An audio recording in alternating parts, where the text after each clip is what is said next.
again. I didn't know where to start. I Hey, didn't know where to look. We're going to text Chris Mason here. We're going to get you hooked up. You didn't Google it? a friend of mine that was listening to the show, a nurse, said, "Tell him, please do not do that. I would not recommend that he do that tomorrow." I don't need So smelling salts. You know why? You don't have to get hyped when you stay hyped. It's like you don't have to get ready when Darn you right. stay ready. This station is ready. This team is We're ready. high on life. We are ready. We don't need smelling salt. But this is what I want to do. This is what I want to do to start the show. Now, the intro to our show has changed, but if you are a devoted listener of our program, during the midday show, my little tagline was, "I am a fan of maximum chaos." So I thought I would just throw a live grenade into the proceedings to start the show and rile up the Callahaters. I saw a tweet today from Zach Cox, who reports on the New England Patriots and other Boston sports for the Boston Herald. Quote, "Mike Vrabel is bleeding from his face after diving into a pile to try to prevent a fight. Can't say I've ever seen that before," end quote. Brian Callahan would never do that. Can you imagine Brian Callahan bleeding from his face? You're starting something, Adam. You really are here. You're pushing the buttons of the Titans. From fan. ESPN.com, New England Patriots coach Mike Vrabel jumped into a pile of players at Wednesday's practice with the Washington Commanders and came out with a bloody cheek, Wow. which caught the attention of players in the ensuing huddle. Wow. That's a coach you will literally fight for and with. Yes. Even when he's trying to break up a fight. So I'm looking forward to the first text on our text line driven by WilsonCountyHunter.com. Brian Callahan would never do that. He's not man enough. Callahan wouldn't do it. Me and Brian wouldn't do it, but Callahan will. Bill Callahan? No, when he turns his hat backwards. Oh. Well, when he turns his hat backwards, he's Callie. He's not Brian Callahan. Yeah, you're right. He's You're just right. Callie Callie would do it. when he turns his hat backwards. By the way, I think Brian Schottenheimer was also criticized for wearing his visor backwards. So I guess Brian Callahan isn't the only coach to be criticized for wearing a hat backwards. Willie, you're not wearing a hat backwards. Derek, you're not wearing your hat backwards. David, are you wearing a hat today? David is not wearing a hat today. I mean, there's nothing wrong with wearing your hat backwards if that's a part of who you are. But, when you just out of the blue start, wearing it backwards and cocked to the side, I think we need to sit down and have a talk. Something may be going on. Well, Jeff wants to know how many coaches would do that. How many coaches in the NFL, like Mike Vrabel, would jump into a scrum? Dan Campbell, absolutely. Yes. John Harbaugh, absolutely. Okay. Obviously Vrabel. Let me see. Something tells me that Mike McDaniel probably wouldn't jump into Nah. a scrum in practice. He may. He get tossed out, but he may try to jump in. He may come in as the fight is dwindling down. I could then he'll see jump Aaron in. Glenn absolutely doing it. Jim Harbaugh's jumping in there. Yeah, Jim's definitely. He may even start it. D'Amico Ryans. Is John Yes. Harbaugh capable of Oh, jumping absolutely. in there? Yeah. He's got Absolutely. the fire. Absolutely. Here's a sneaky one. Nick Sirianni. Yeah, but I was just I thinking think about him. Nick, he'll get in there, sneak a punch, and then leave as if he wasn't in there. I think he's that type of coach. I'll tell you, the oldest guy that would do it, and he would absolutely do it, is Pete Carroll. Oh, definitely. He's getting in there. Definitely. I don't know how effective he would be. He'd get in there. I remember. Do you remember when the Yankees and Mets, not the Yankees and Mets, Yankees Red Sox, 2003 rivalry, LCS, where Don Zimmer, who was 100 years old and on the Yankees bench, he had managed the Red Sox. He was a great person in the middle of that rivalry. He'd been on both sides. Pedro Martinez brushed the guy back. The benches come out. It's not an all-out brawl. It's the playoffs. It's just kind of usually woofing each other and talking. Nobody's doing anything. Don Zimmer runs at Pedro Martinez, who is pitching the game in the playoffs for the Red Sox. And he's 100 years old. Does an impressive somersault, if I recall correctly. Pedro Martinez just grabs him and tosses him aside, and he goes rolling on the field, and his hat goes flying. I can see Pete Carroll having a moment like that. Remember Jeff Van Gundy against in the brawl between the Knicks Alonzo and the Heat, Mourning. He where had his Alonzo Mourning's comb leg. over was flying everywhere. Adam, we've never considered having the comb over, the Jeff Van Gundy comb over. Should we consider that next summer? No, don't even David? try it. Jeff Van Gundy comb over? Thank No, you. I think I'm good. Well, D-Mace? No. I have already riled up the Callahaters. Okay. The king of the Callahaters, Big Joe Dubin, texted us with a screenshot of Mike Vrabel holding, I think, a bag of ice to his cheek with the tweet I referenced earlier. Boys, this is a real head coach. You see Callahan doing this? Nope.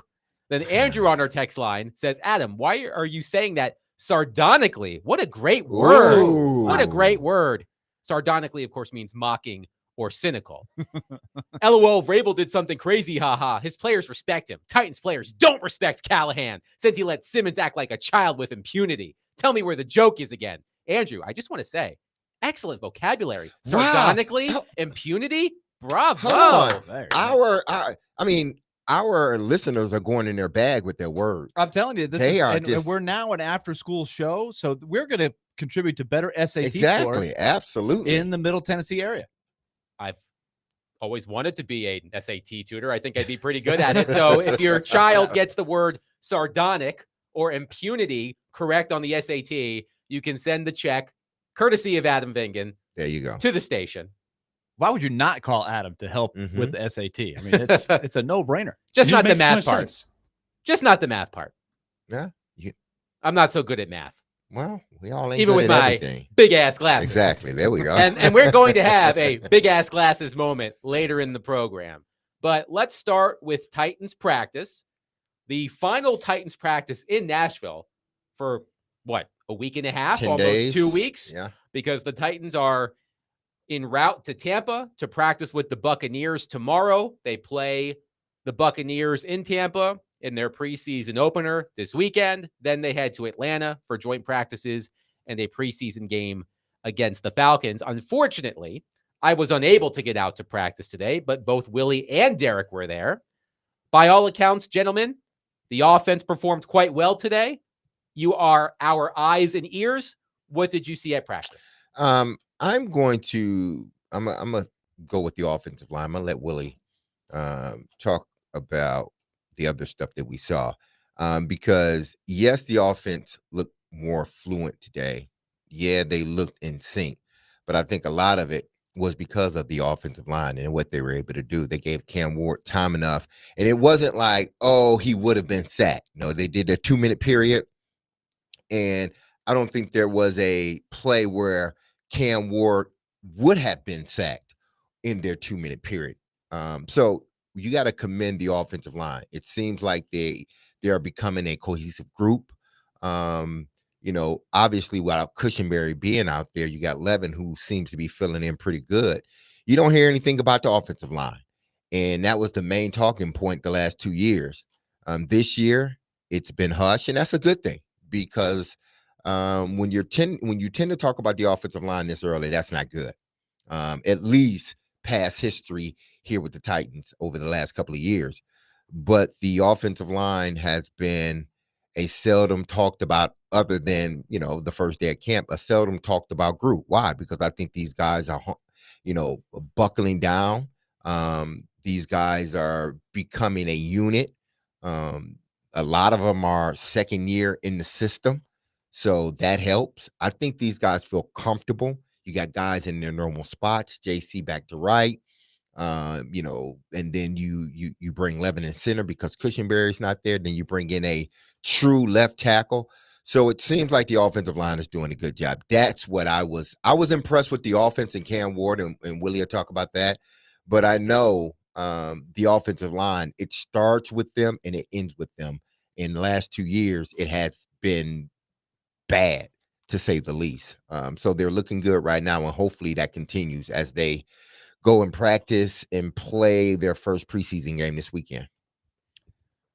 I thought, number one, I agree with you on the offensive line, and I thought it was an interesting quote I I should say, I overheard, guys come off the field. I'm just kind of walking from one scrum to another. And I heard Corey Levin say that he feels like, and I guess without saying it directly, his word was, we're playing like a unit and not playing like 5 independent contractors. I think the question was along the lines of what's the difference under Bill Callahan this year as opposed to last year. And I thought that was a noteworthy thing to say because they do have some new ingredients, right? Obviously, Cushenberry's out, and they've got the new right guard who's not even playing. So and yet he's still, so he still feels like they're playing together. So the offensive line, we're not talking about every day because it's so much about the quarterback, but it's so interconnected, right? They need that offensive line to go from a big weakness to a strength. So all of that helped the offense look very, very much in sync. They looked way, way better. There was good energy. The offense, I thought, had good enthusiasm as well as the execution. They worked on the red zone today, and they worked on 2-minute drill in the team stuff. And the offense had really good success in both. I thought Cam Ward, he showcased a little bit more of what I've been looking for, and that is flashing the kind of talent you're hoping to see when you walk out on the field and you look around and say, who's the first pick in the draft? What am I supposed to be seeing? I thought he had a little bit more of that today. There was times, D-Mace, I was mentioning to you, he led them to a touchdown drive on a 2-minute drill where he just threaded the needle to Tyler Lockett on a ball that, if it's off a little bit, is probably picked off and going the other way. But he made a really nice throw. But he also made a couple plays where he got outside the pocket. He threw on the run. He threw a frozen rope right on the money to the guy on the sideline going out of bounds. That's what I was hoping to see a little bit. He needed a day like that. Yeah, they needed tempo and pace. And I'm sure that was one of the reasons why Brian Callahan went off at the beginning of the week, because there was not any tempo and pace in one of the periods with the offense. And when you get tempo and pace, it tends to work well for your unit. They were in 2 minutes, and it seems like Cam Ward, and you'll see this time to time with young quarterbacks, that if you put them in just as you're running your offense, just down after down, it may take them a little bit to kind of get in the rhythm and going. But when you put them in 2 minutes where everything is just, bang, bang, bang, it seems like they get in a rhythm faster. He looked comfortable that way. doing that. They become comfortable at what they're doing. And that was Cam Ward today. It seemed like he felt comfortable. He was decisive. He scanned the field. And guys got open for him. He made some tight throws in practice. And that's what you want to continue to see from Cam, is that he continues to see this game a lot faster than what he did the first day, and that he continues to work through his progressions the way he did. Even in the 707, and it wasn't the 707 to me, red zone, it was more so about putting the deep offense, seeing what you can do against a defense you ain't scoring against. Why? Because there's no true threat of a run game. It's really 6 on 7. Exactly. Right? It's really 6 on 7. The quarterback's throwing the ball. Like what? Exactly. The linebackers are not afraid of the run. So typically when you have that type of period, you're not going to get a lot of completed passes. What you're doing is you're seeing if the quarterback can go through his reads and try to find that open space. I think they completed maybe 2 passes out of that drill, maybe 2 or 3, the one Cam's ran.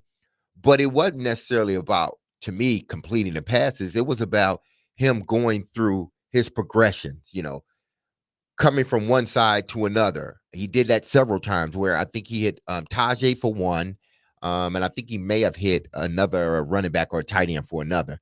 That was because he scanned the field. It wasn't there with the first 2, and he ended up going back to his third read. And that's what you want to see. That's the process you want to see from a young quarterback. One texter wants to know if the Titans were throwing the sink at Cam Ward today. I mean, in 2 minutes, there were blitzes. There were zones. They were trying to confuse him. They're running their 2-minute defense. And it's not the 2-minute defense that they sit back and let you throw the football. They're coming after you. And I think he did a good job. The offensive line, once again, they held up. Receiver the receivers made plays outside, and Cam did what he needed to do. So he looked good today. Hopefully, this can they can take this into this week's sort of practice with Tampa, and then the game this weekend. You just touched on the next question I was going to ask you. Does momentum exist in training camp? Because I heard Jake Lyman talk about this with Connor Newt on Next Man Up earlier today, because they were on the air when practice was wrapping up, and they read the good reviews of the Titans offense at practice, and they were talking about, hey, it's a good step forward heading to Tampa for practice. So momentum in training camp, Derek, does that exist?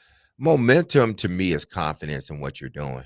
I think if you're confident in what you're doing, you're confident in the plays, you're gonna innately you're gonna start some momentum, and it's gonna carry over to the next day and the next day. A lot of times when that momentum stops, it's because there may be some people that are unsure about what they're doing out there on the field.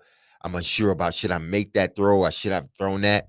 That's when the momentum stops. But when everybody seems to be clicking on all cylinders, everybody knows what they're supposed to do, know where they're supposed to be when they're supposed to be there. Typically, that allows your offense or defense, but in this case, your offense, to gain momentum and take it to the next day. That's all you want to do. When you walk on that field, man, you want to make sure that at least the starters, let's just stick with the starters, that all 11 guys are on the same page. When we call a play, there's no, hey, what do I do? Or, man, no, it's everybody's running at that huddle, and everybody understands the job that they have to do. That causes momentum to sort of go from play to play, and then from practice to practice. 615-737-1025. Your thoughts on Willie's and Derek's thoughts on Titans practice. Any questions for them about what they saw at practice? Let us know at 615-737-1025. Coming up next, Brian Callahan addressed the plan for the preseason games in terms of how much Cam Ward's going to play, how much the starters are going to play. We'll discuss that coming up next at 615-737-1025. This week's Nashville's best deal is Boom Boss Pizza and Watch Bar, award-winning gourmet pizzas, handcrafted beverages, and get swept up in the thrill of live sports at Boom Boss Pizza and Watch Bar, your go-to spot for good times. Boom Boss has locations in East Nashville, Spring Hill, and Murfreesboro. So get half off a $30 gift card now while supplies last at thegamenashville.com/deals.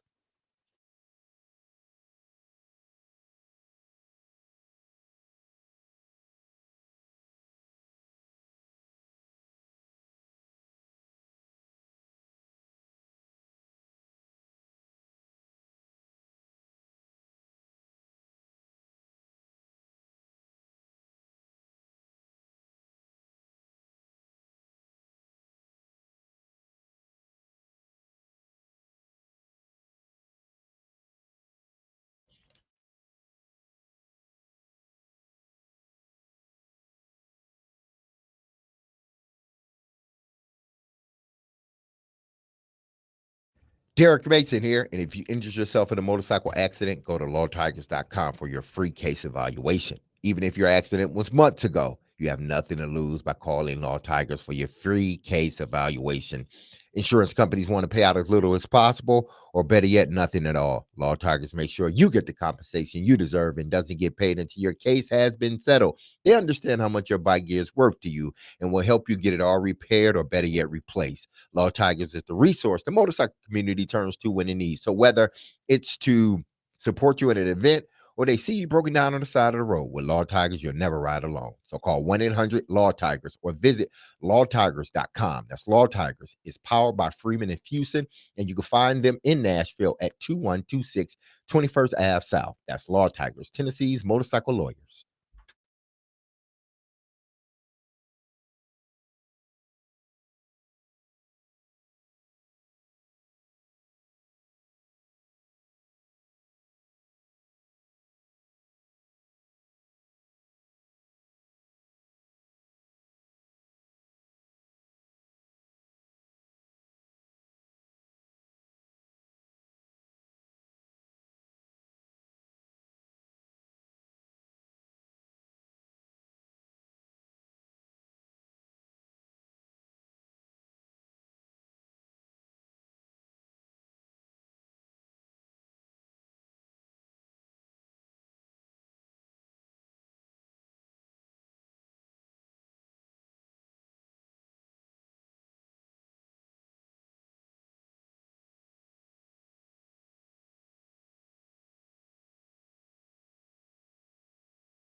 what success looks like in the preseason when you're trying to look at it so much?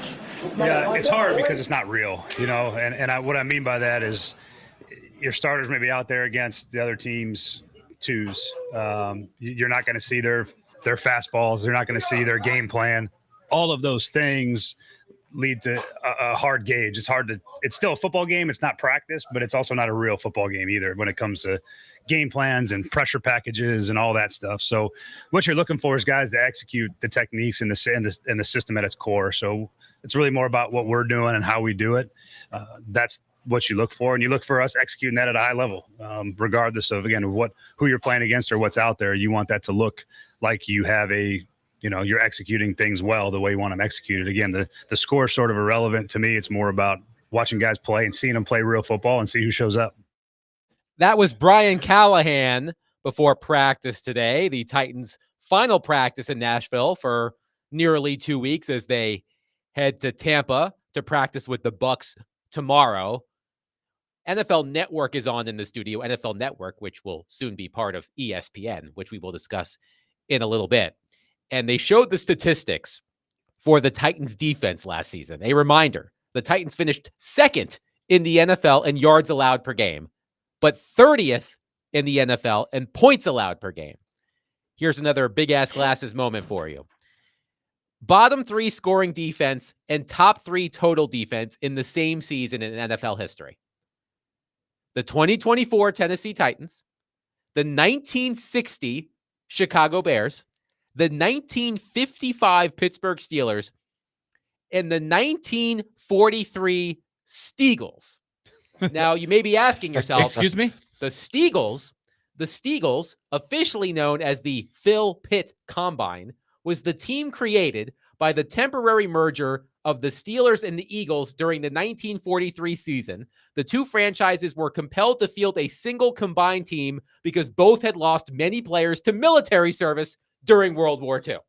Got to do what you got to do. Yeah. So that is the company. But they had the same problem as the 2024 Titans. But I think it might be a little bit more, you might have a little bit more understanding for the Steagles in 1943 than the Tennessee Titans They kind of had 2024. some reasoning. Hey, Yeah, it didn't go there great, may have been but- a worldwide conflict going on.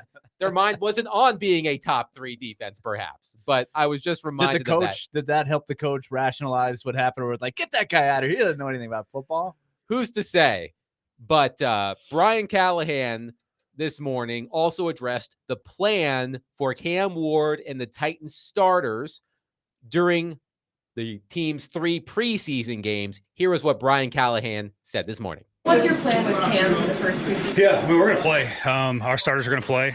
We're going to play in all 3 preseason games. That's just like we did last year, similar process. The joint practices do change a little bit of how much, you kind of gauge how physical the practice is and how much those guys might need, but they're going to play in every game, and we're going to let Cam play. So he's going to be on the field playing football.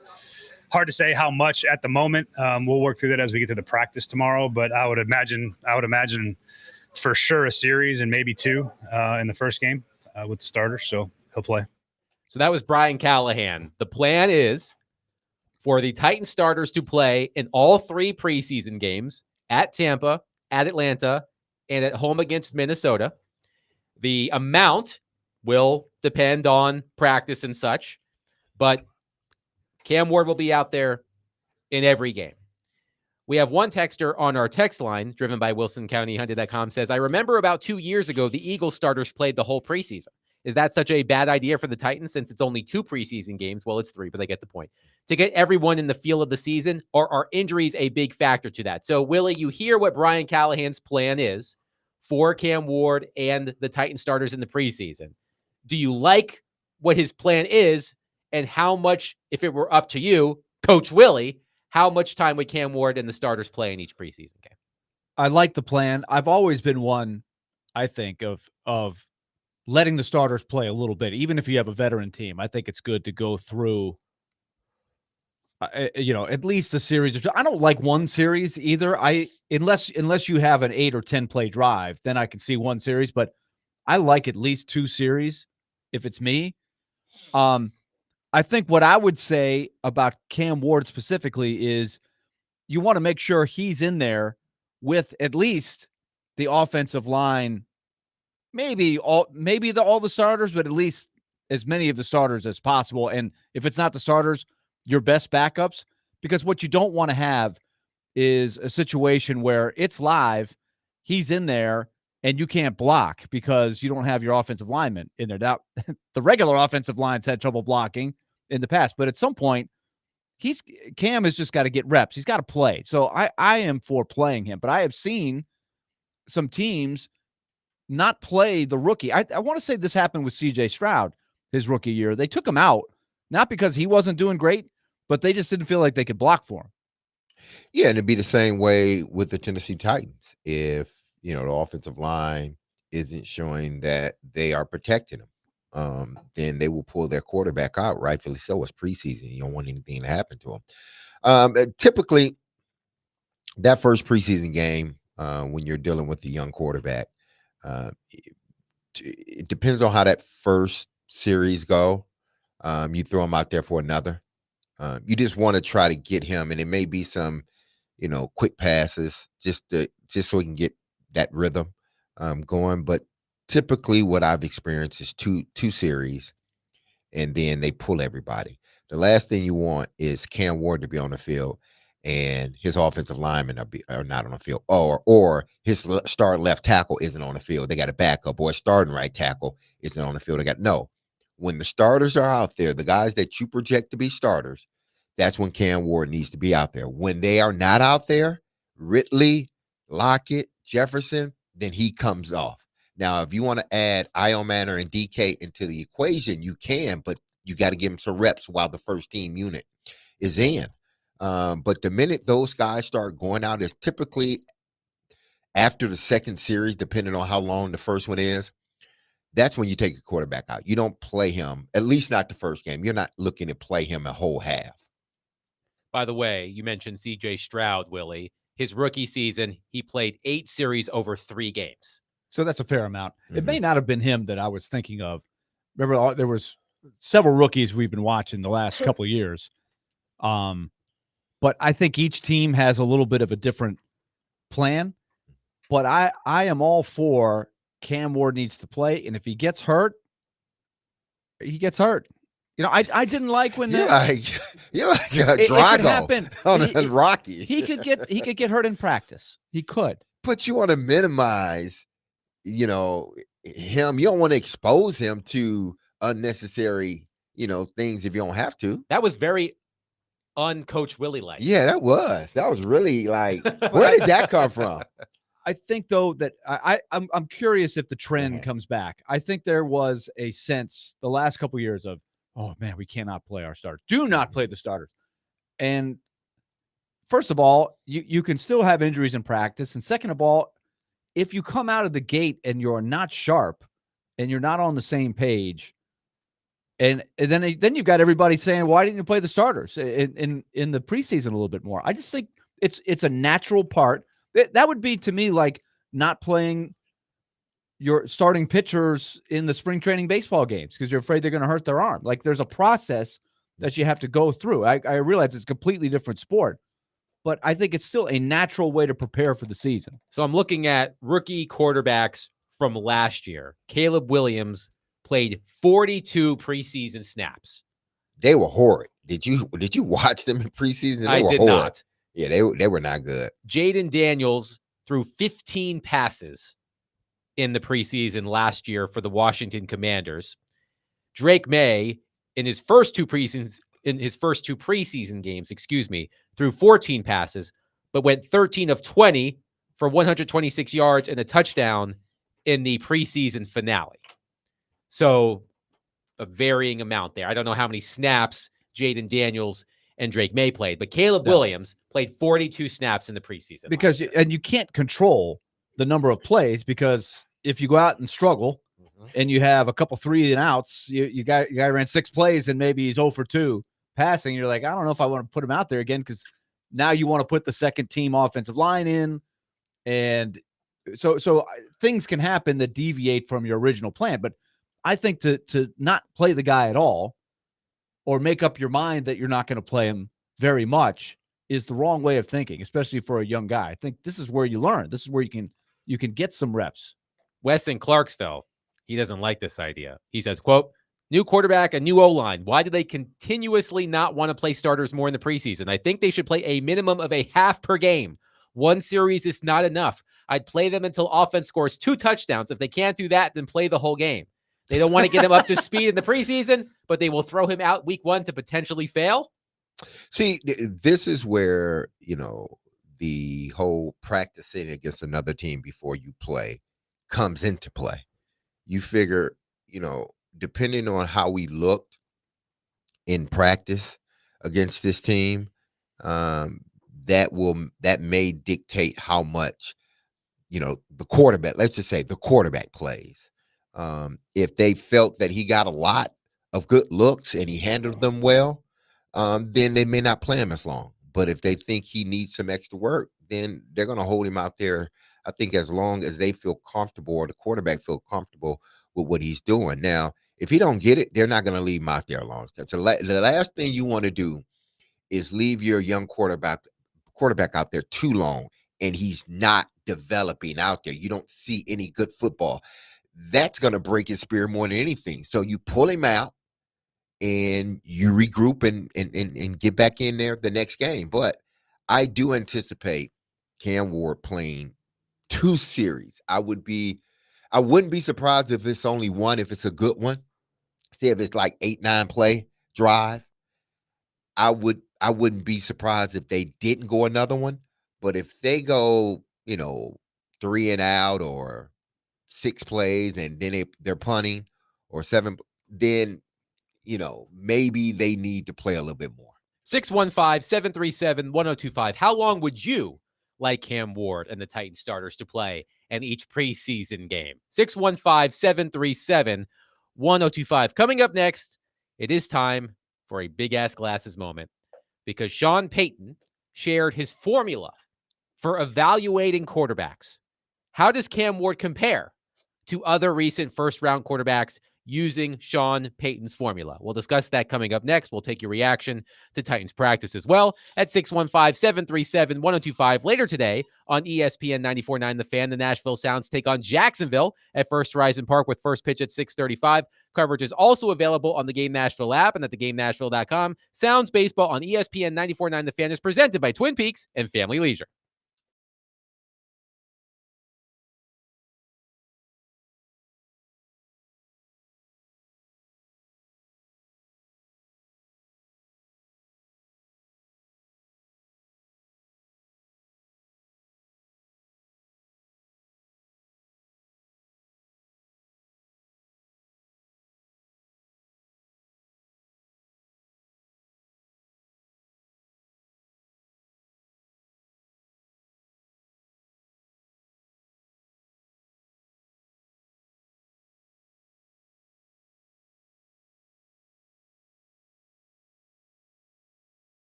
I thought the most interesting stuff he said was about sacks.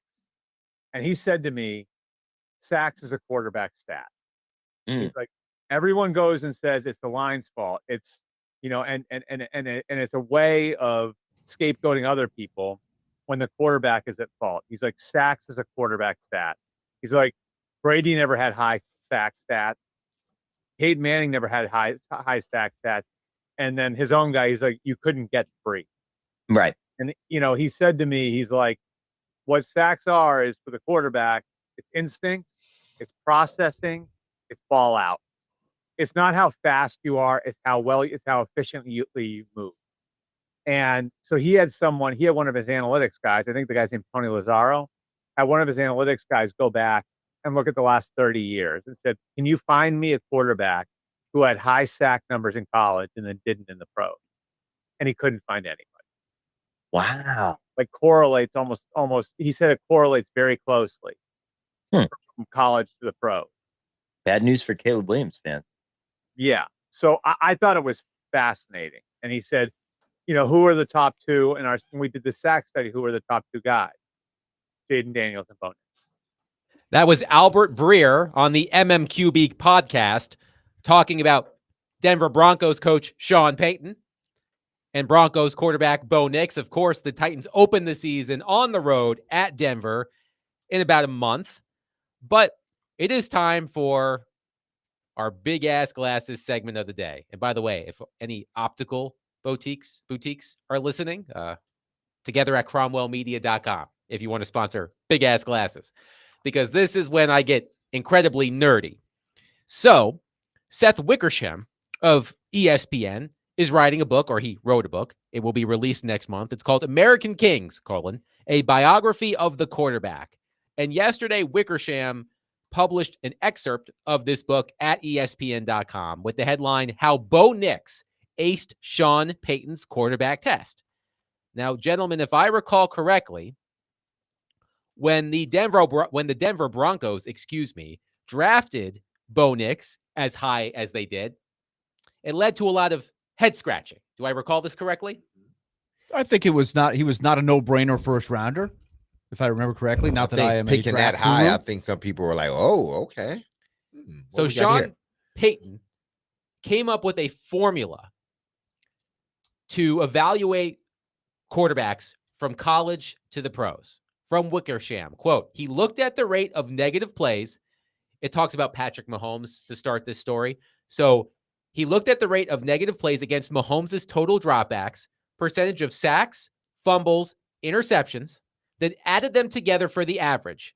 Like golf, a low score was best. So for the case of Patrick Mahomes, 1,349 attempts, 68 sacks, 14 fumbles, 29 interceptions. So 68 sacks, 5%, fumbles, 1%, interceptions, 2.1%, average 8.1.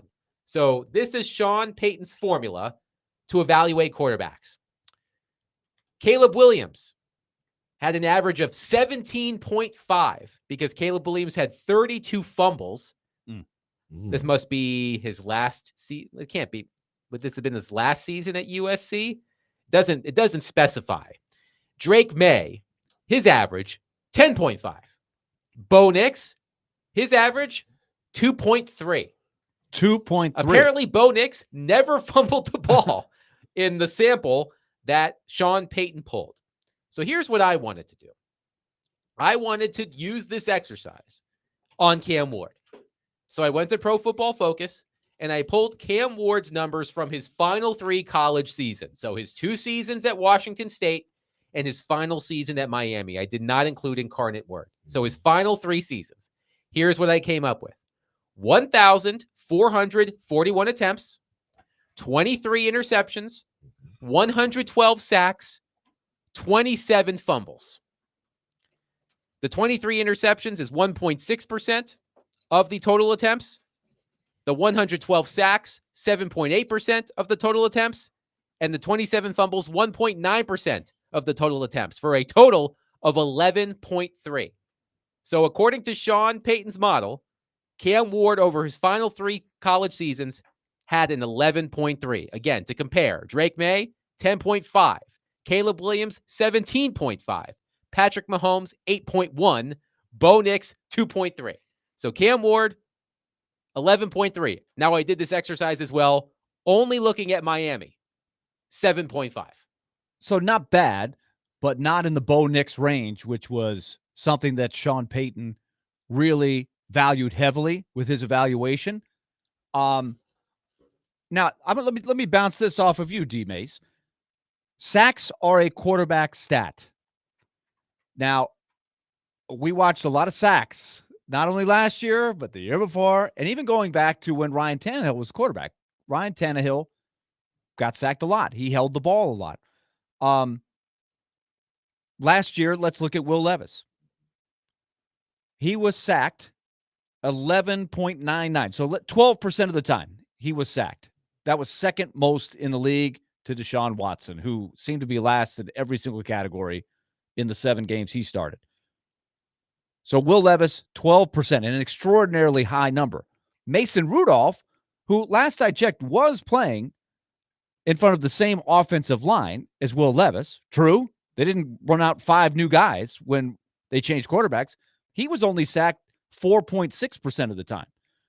It's not that Mason Rudolph was getting better blocks. He was just better at what Sean Payton is talking about. Sacks are a quarterback stat.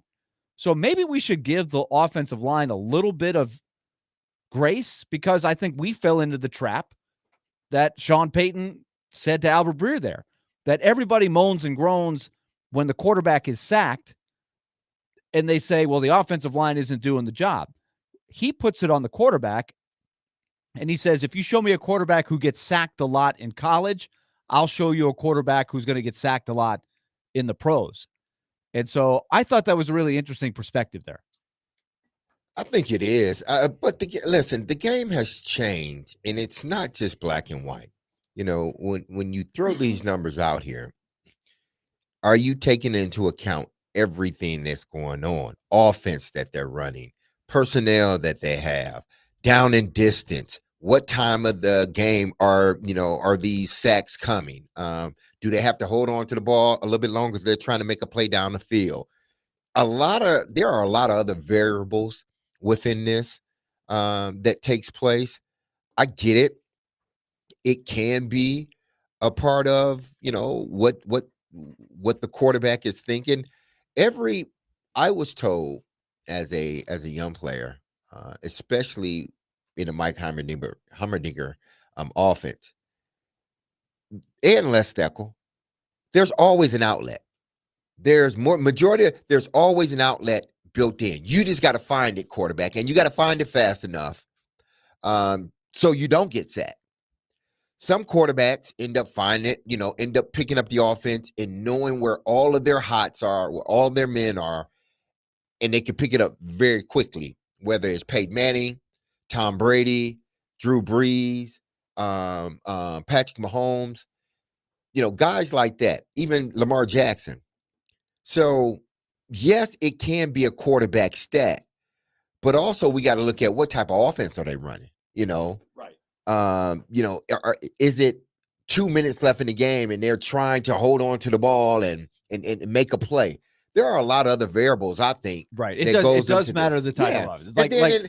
Because this sport has become such a pass-happy league, whether it's the NFL or college football. One guy may end up getting more sacks because he's passing more than the next guy. But isn't there an art to being able to skillfully throw the ball away or skillfully avoid sacks? I mean, I do think it's not 100% true. I think it's an exaggeration for Peyton to say it's all on the quarterback. Yeah, it's not all on the quarterback. But there are quarterbacks that do know how to avoid sacks. If you want to say that, then it's really on the offensive coordinator or the head coach. Because if you're not putting me in the best play, right, sometimes I got to hold the ball too long. Or you got to keep extra blockers. Exactly, you got to keep extra blockers. There's a lot of variables that go into it, but I think that the difference between Levis and Rudolph does tell you it's the same offense. It's the same offensive line. One guy gets sacked 13 or 12% of the time. The other guy 4.5. Well, because he held on to the ball too long. But Rudolph didn't. Yes, and he's running the same offense. So I that's where I wonder where Cam Ward will fit in all of this. If he can, how much better is he than Levis? Hopefully he's better, even the first year, right? You hope that he'll be better, which does bring us to, I wonder what Will Levis look like at Kentucky. And we will do that right after this. 615-737-1025. Your thoughts on Sean Payton's formula. Do you think it's a good way to evaluate a quarterback? Is sacks a quarterback stat, as Sean Payton believes? 615-737-1025. Willie Darnick, Derek Mason, Adam Vingan, 1025 The Game.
D. Mace Finn, Ganadonic 1025, The Game, broadcasting from the Busy Bee Plumbing, Heating, and Air Conditioning Game Nashville studios, home of the $99 yearly Beehive membership where the buzz is always about great service. Willie Donick, Derek Mason, Adam Vingan here with you. Before we get into the major news in sports, the NFL and ESPN joining forces, Willie, you gave me a homework assignment of sorts. Oh, the glasses lit up. Yes. The eyeballs got big. The You- glasses got even bigger. You wanted to know what Will Levis's score on Sean Payton's algebra equation was when it comes to evaluating quarterbacks. So again, according to Seth Wickersham in his new book, which will be released next month, an excerpt today published, or I believe it might have been yesterday, at ESPN.com, how Bo Nix aced Sean Payton's quarterback test. Sean Payton, he developed a formula. He looked at the rate of negative plays by quarterbacks against that quarterback's total dropbacks, the percentage of sacks, fumbles, and interceptions, then added those percentages together. Like golf, a low score was best. So Patrick Mahomes, entering the NFL, was at 8.1. Caleb Williams, 17.5. Drake May, 10.5. J.J. McCarthy, 7.8. Bo Nix, 2.3. I did this exercise for Cam Ward in his final 3 college seasons, so 2 at Washington State, 1 at Miami, 11.3. Only Miami, 7.5. Willie, you asked me what Will Levis's number was over his final 2 seasons at Kentucky. 14.1. 638 Pretty high. attempts, 23 interceptions, 58 sacks, 9 fumbles. 3.6 plus 9.1 plus 1.4. 14.1 for Will Levis at Kentucky. So that's in the high range, and I think that is a fair question to ask. Well, what were the numbers that the Titans were looking at when they decided to take him? The other part of this, that from a national perspective, Caleb Williams scoring so low in that category has a lot of people in Chicago saying, whoa, I know he's talented, but is this a problem? Because obviously his rookie year didn't go super smooth either. There seems to be a lot of hand-wringing involving Caleb Williams entering this season. Yeah. And look, this is a trendy thing to talk about today. Uh-huh. I don't know. I mean, what is the Hal Gill stat I always talk about? Get it donetivity. Yes. So, or as C adds a syllable, sometimes get it donativity. That's what we're going to see. Can Bo Nix be better this year? Or will he have a sophomore jinx? CJ Stroud looked unbelievably good his first year. He took a step back last year. So it's not a linear thing for every quarterback. But I think especially in the context of here in Tennessee, where we watched Will Levis struggle so mightily, and we see that there were signs that he could struggle in this area going back to these stats in college, and it came out big time. Cam Ward did grade better, especially last year in these categories. And so let's see how it looks as we move into it. And it will be interesting watching Bo Nix versus Cam Ward in a month from now. The very first game. Week 1 at Denver. So the major news in sports yesterday, ESPN and the NFL, they're coming together. Here are the pertinent details according to sportsmediawatch.com. Under the deal, ESPN will assume full ownership of NFL Network, both on a linear and digital basis, with the league-branded channel to be fully integrated into ESPN's new direct-to-subscriber platform, which I believe launches later this month for the low, low price of $29.99 per month. ESPN will acquire the right to distribute Red Zone on linear TV, but the NFL will continue to own and produce the show and distribute it digitally. Other things, the NFL Network will continue to carry 7 regular season NFL games per year, but 4 of those will come out of ESPN's existing inventory. But the most important thing I think here, gentlemen, is that the NFL, when this deal is finalized, and it may not be finalized until the end of next year because this is a giant transaction, the NFL will own 10% of ESPN. So my question to the both of you and all of you at 615-737-1025, how will it alter the way we consume the NFL? Oh man, will it? I'm not sure. From this standpoint, I mean, we have so many mediums to watch NFL games or to, read about what's going on, that now the NFL has, had this merger with ESPN. How will it change it if we already have all of these mediums to watch it? Does it get shrunk down? Do they package everything and it becomes more or less cable when people are trying to get away from cable? And they're, sort of a la carte. They want to buy what they want to buy and not have to, be forced to watch these other things. So is it going to be like that? And then how does the ESPN talk about the NFL moving forward now that the NFL owns 10% of it? I'm sure that the NFL wouldn't like ESPN talking about a few of the things that have went on lately with the NFL, the collusion, even the NFLPA stuff, because it's all woven in together. You don't hear much about it. And I think it may alter, not necessarily individuals, but I think as a whole, I think it may alter how they cover certain stories when it comes to the NFL, because now the NFL has a stake in it. If I got a stake in it, you ain't gonna be talking about me all willy-nilly any way you want to, So will it change how, talent on ESPN talk about the NFL? I think that was the first question that came to mind. The journalistic conflict of interest that is obvious here, that they're going to try to get through. But it does make me wonder.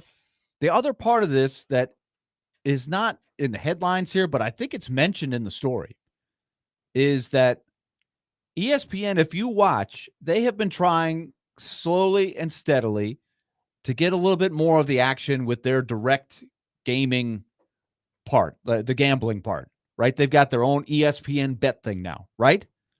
And so I wonder about this. You have the NFL owns 10% of a company that is running directly an ESPN bet app. The NFL that's is becoming more and more integrated into daily ESPN programming. It's not like there's a channel on ESPN that's devoted to bet. It's interwoven into all of their channels. You can look up, I can guarantee one of their channels right now, we can watch a show that is talking about the odds for the preseason games and all of that. And I was listening to a podcast recently that Michael Lewis did, a very in-depth thing about, sports gambling, how it's become legalized and what are all the implications of this.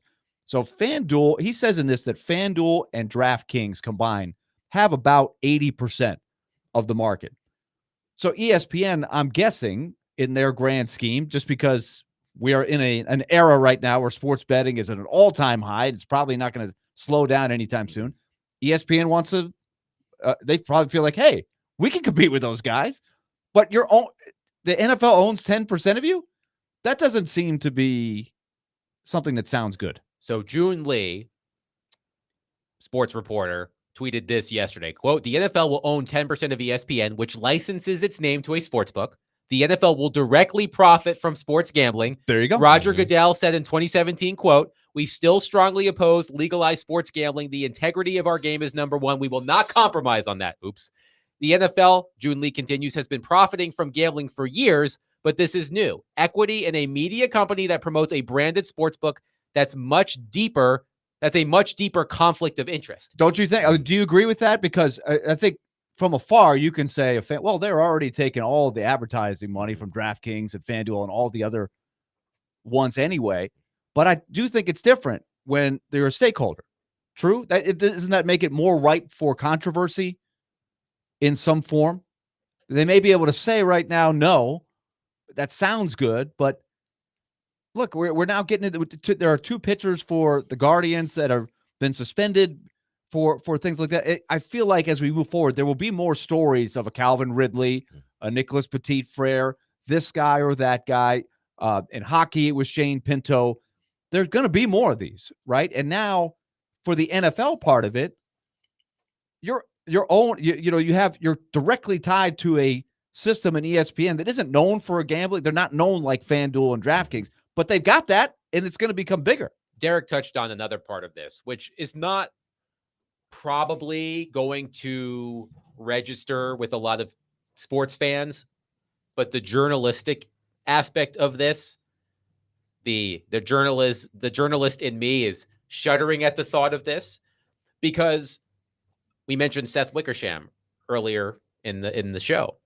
He does excellent work, exposés on important topics in the NFL. Don Van Natta Jr., Kalen Kaler, reporters like that who do reporting that does not reflect well on the NFL. I'm curious about what happens to that reporting. I don't think the NFL is going to make a big show of it where Roger Goodell is going to invite those reporters into a figurative wrestling ring like Vince McMahon, and we'll talk about WWE in a second, and just say, "You're fired," to make a big deal out of it. But I think over time, that sort of reporting is going to disappear. Well, let's put the two together.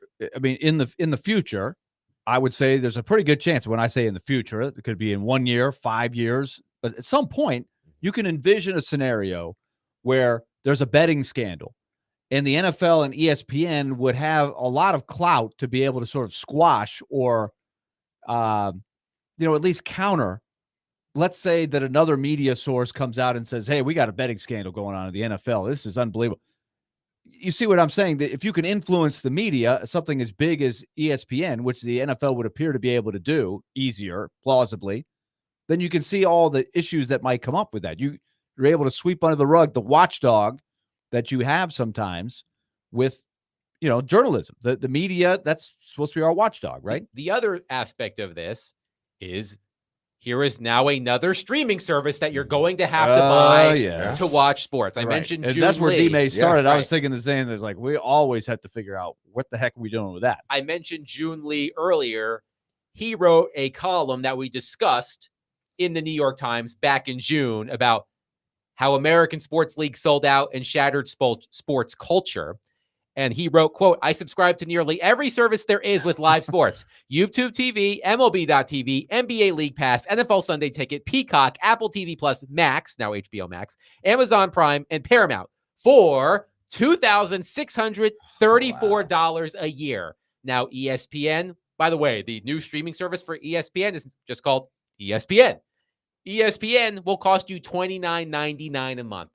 So that is another $30 a month that you will have to plop down to get your fix of the NFL. So are you getting Red Zone within that, or that doesn't take place? Oh, that's a good question. Until, is there an extra fee? Yeah, for that? is there I'll extra bet you there's fees? an I extra know fee. that's been covered somewhere. I would have to dig into it. But like, for example, I mentioned WWE.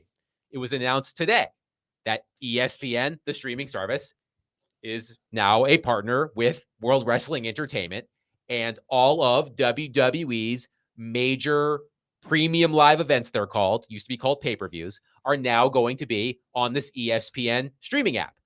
I pay for Peacock because that's where those shows are right now. But starting next year, I'm going to cancel Peacock. I won't have any use for it anymore, and I will pay for this ESPN streaming service. But Peacock is going to have exclusive games, right? They've had exclusive games. They have lots of They have some Notre Dame games, Right. some Big Ten games now. So there is another $30 a month that you are going to have to pay if you want everything. If you want everything, that is times 12, roughly $350 a year. And I'm the idiot that still is plugged into the satellite, and I get the streaming service. I cut mine off, Willie, last month. You I did? Yes, I cut it off. Wait a minute, you were supposed to be my wingman on that. I thought you and I were together in Hey, this. Willie, I had to do it, man. Okay, so I'm the last man standing. You're the last Mohican, I'm man. still plugged in. I'm still plugged in, people. It's okay. Willie, give it up, man. Give it up. Nobody's coming with you. I feel man. like the guy, remember the movie The Last of the Mohicans? The dad, he knows he's the last guy. Here I am, the last of the Mohicans. I'm the last of the plugged in. Oh, man. Nobody's going streaking with you, Willie. You're by yourself, man. Yeah, but listen, that's what I thought about when this merger took place. One, obviously, how will ESPN now cover, the NFL now that the NFL have stock in it? And then, how will they package up the shows now, or when it does go into effect? Will it cost more? Will those that already have ESPN, will they be charged any more than what they already have been or are now? There's a lot of stuff that's going to change within all of this. So my main thing is, you know, one, how do they talk about the NFL? And then two, where do you go to watch all of these games? What medium? Is it going to be just one and it's sort of like cable, or is it going to be, you know, as it has been, you just pick out what you want to buy and go from there? So, according to the Washington Post, the deal would give ESPN, quote unquote, broad rights to the Red Zone brand. ESPN would distribute the NFL Red Zone channel, which allows viewers to watch key plays from Sunday afternoon games to pay TV operators. People with knowledge of the discussions had called Red Zone a key component of the deal. The NFL would retain ownership of Red Zone and keep the rights to distribute it digitally. Roger Goodell said on Wednesday on ESPN, ESPN purchased the Red Zone name, and they will be able to utilize that for other sports. But we still would have to pay for it. Yes. Sounds like it. Yeah, that's the way it sounds. So you're not getting any reprieve from the merger. You still got to pay for Red Zone. Tim in Nashville says the plugged in folks get this new ESPN thing included. Oh, seriously, So, Willie? there you go, Willie. There you go, Thank Willie. you, thank you, thank you. See, For us unpluggers. come back to me. It pays to be stuck in the past sometimes. I Yeah, suppose. there you go. But I am curious about how it alters the way we consume the NFL and how the NFL is reported on. Because don't tell me that at some point there isn't going to be a situation where one of those reporters from ESPN, like Seth Wickersham or Don Van Natta Jr., uncovers something scandalous about the NFL. And don't tell me that Roger Goodell or somebody from the NFL at some point isn't going to apply pressure. Well, they already did it with the collusion. Mhm. That's evidence. Recall right who broke there. that story. It wasn't someone associated with ESPN. It was Pablo Torre. Yeah, So- so they're already telling you now. Listen, if it's a story like that, then more than likely we will not cover it the way, say, another outlet may cover it. We're not doing that anymore.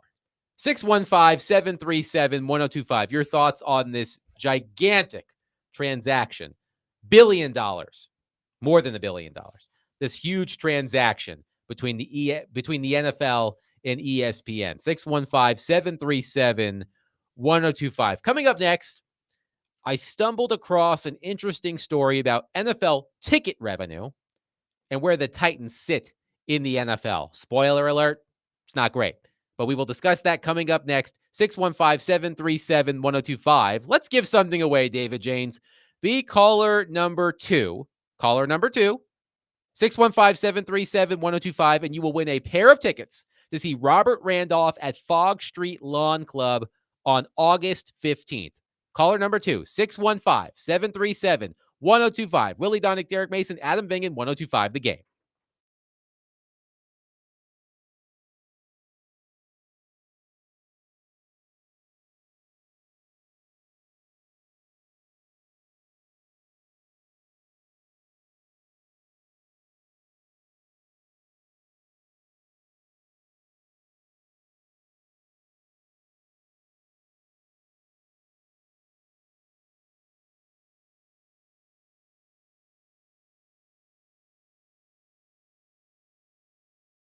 Happy Wednesday, everyone. This is Derek Mason here. And if you've been injured in a motorcycle accident, go to lawtigers.com for your free case evaluation.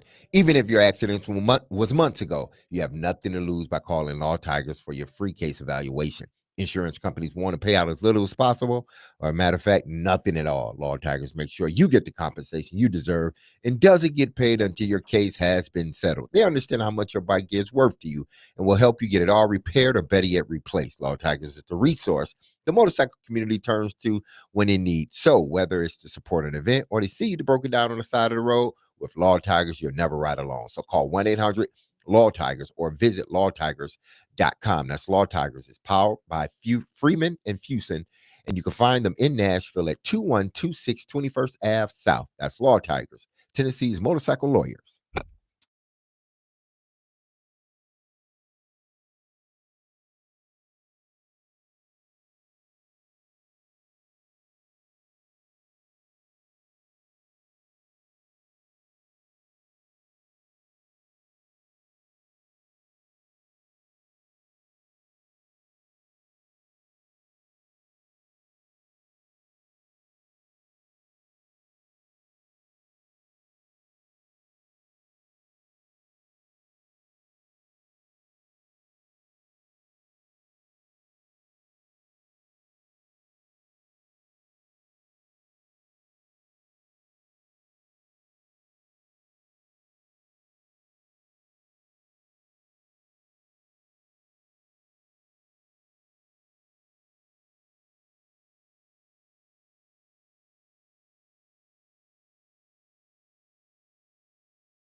1025 The Game and Souls for Souls have teamed up for a back-to-school fundraiser, Souls for the 615, to provide new shoes for kids experiencing homelessness in Nashville. Help a child in Middle Tennessee step into the new school year with confidence by donating $20 for a new pair of athletic shoes. For more information and to donate, visit thegamenashville.com/shoes. Souls for the 615 is sponsored by Macero and 12 South. Go check them out for handcrafted cocktails, bold plates, great happy hour, and elevated hospitality. Let's go to Scott in Hendersonville on our phone line, driven by Wilson County Hyundai.com. Scott, thank you for calling. Please go ahead.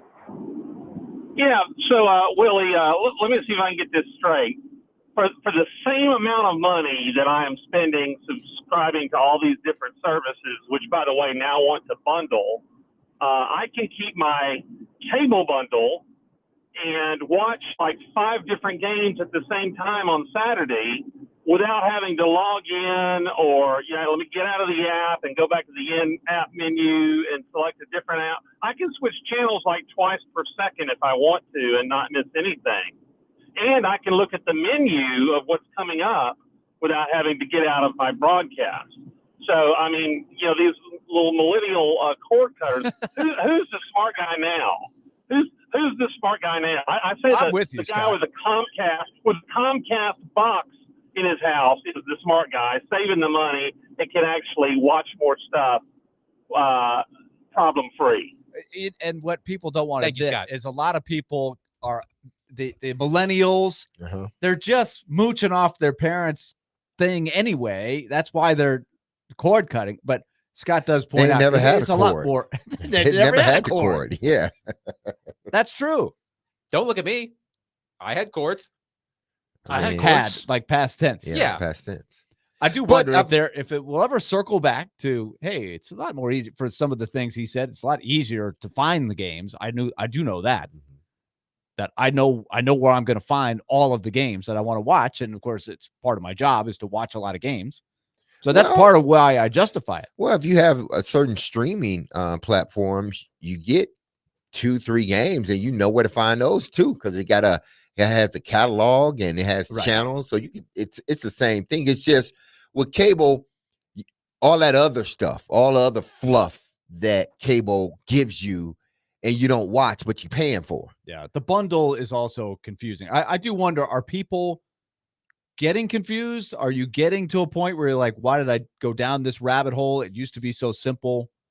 You felt like you were beating the system for a lot less money. It is sort of evening out to a degree, isn't it? Yeah, because there's so many, mediums in, whether it be the NFL or the NBA or NHL, they're all across these mediums. And if you want to watch certain teams, you got to buy, you got to subscribe to the app or get the app and then pay for the service just to watch that particular team. So, I mean, I don't see it changing. You can go to Willie's house where he has bunny ears. You can help him. I do not, but sometimes those come in handy, right? I got one. There is a scenario where you need the bunny ears. Isn't for a while, like Chicago is in the stages of going into a all sports, kind of like there's SNY, Sports New York. The Yankees have their own channel called the Yes Network. LA has got one, and it's owned by the teams. Nesson has been there probably the longest of anybody in the New England area. So Chicago's coming up with this, and so they're trying to make it free for anybody who wants to watch it for free. And to do that, you got to have the rabbit ears, right? Yeah, they're easy. Go So buy a pair of rabbit having ears. the access for everybody to watch it is becoming sort of a trend, but also they give you the option of buying it and having it be streamed everywhere you are. So I stumbled across this story in Sportico. The headline, the San Francisco 49ers lead the NFL with $176 million in 2024 ticket revenue. Despite going 6-11 last season, they had the highest ticket revenue in the NFL, $176 million in net gate receipts from general seating and club seating. Luxury suites are excluded. The tally is after local taxes, but before the visiting team's share. So the 49ers, $176 million in ticket revenue, according to Sportico, that led the NFL. On the other end of the spectrum, the Tennessee Titans ticket revenue jumped 10% to $81 million, but the club still finished number 32 in the league for the second straight year. However, Expect Tennessee to shoot up the rankings when their new stadium opens for the 2027 season.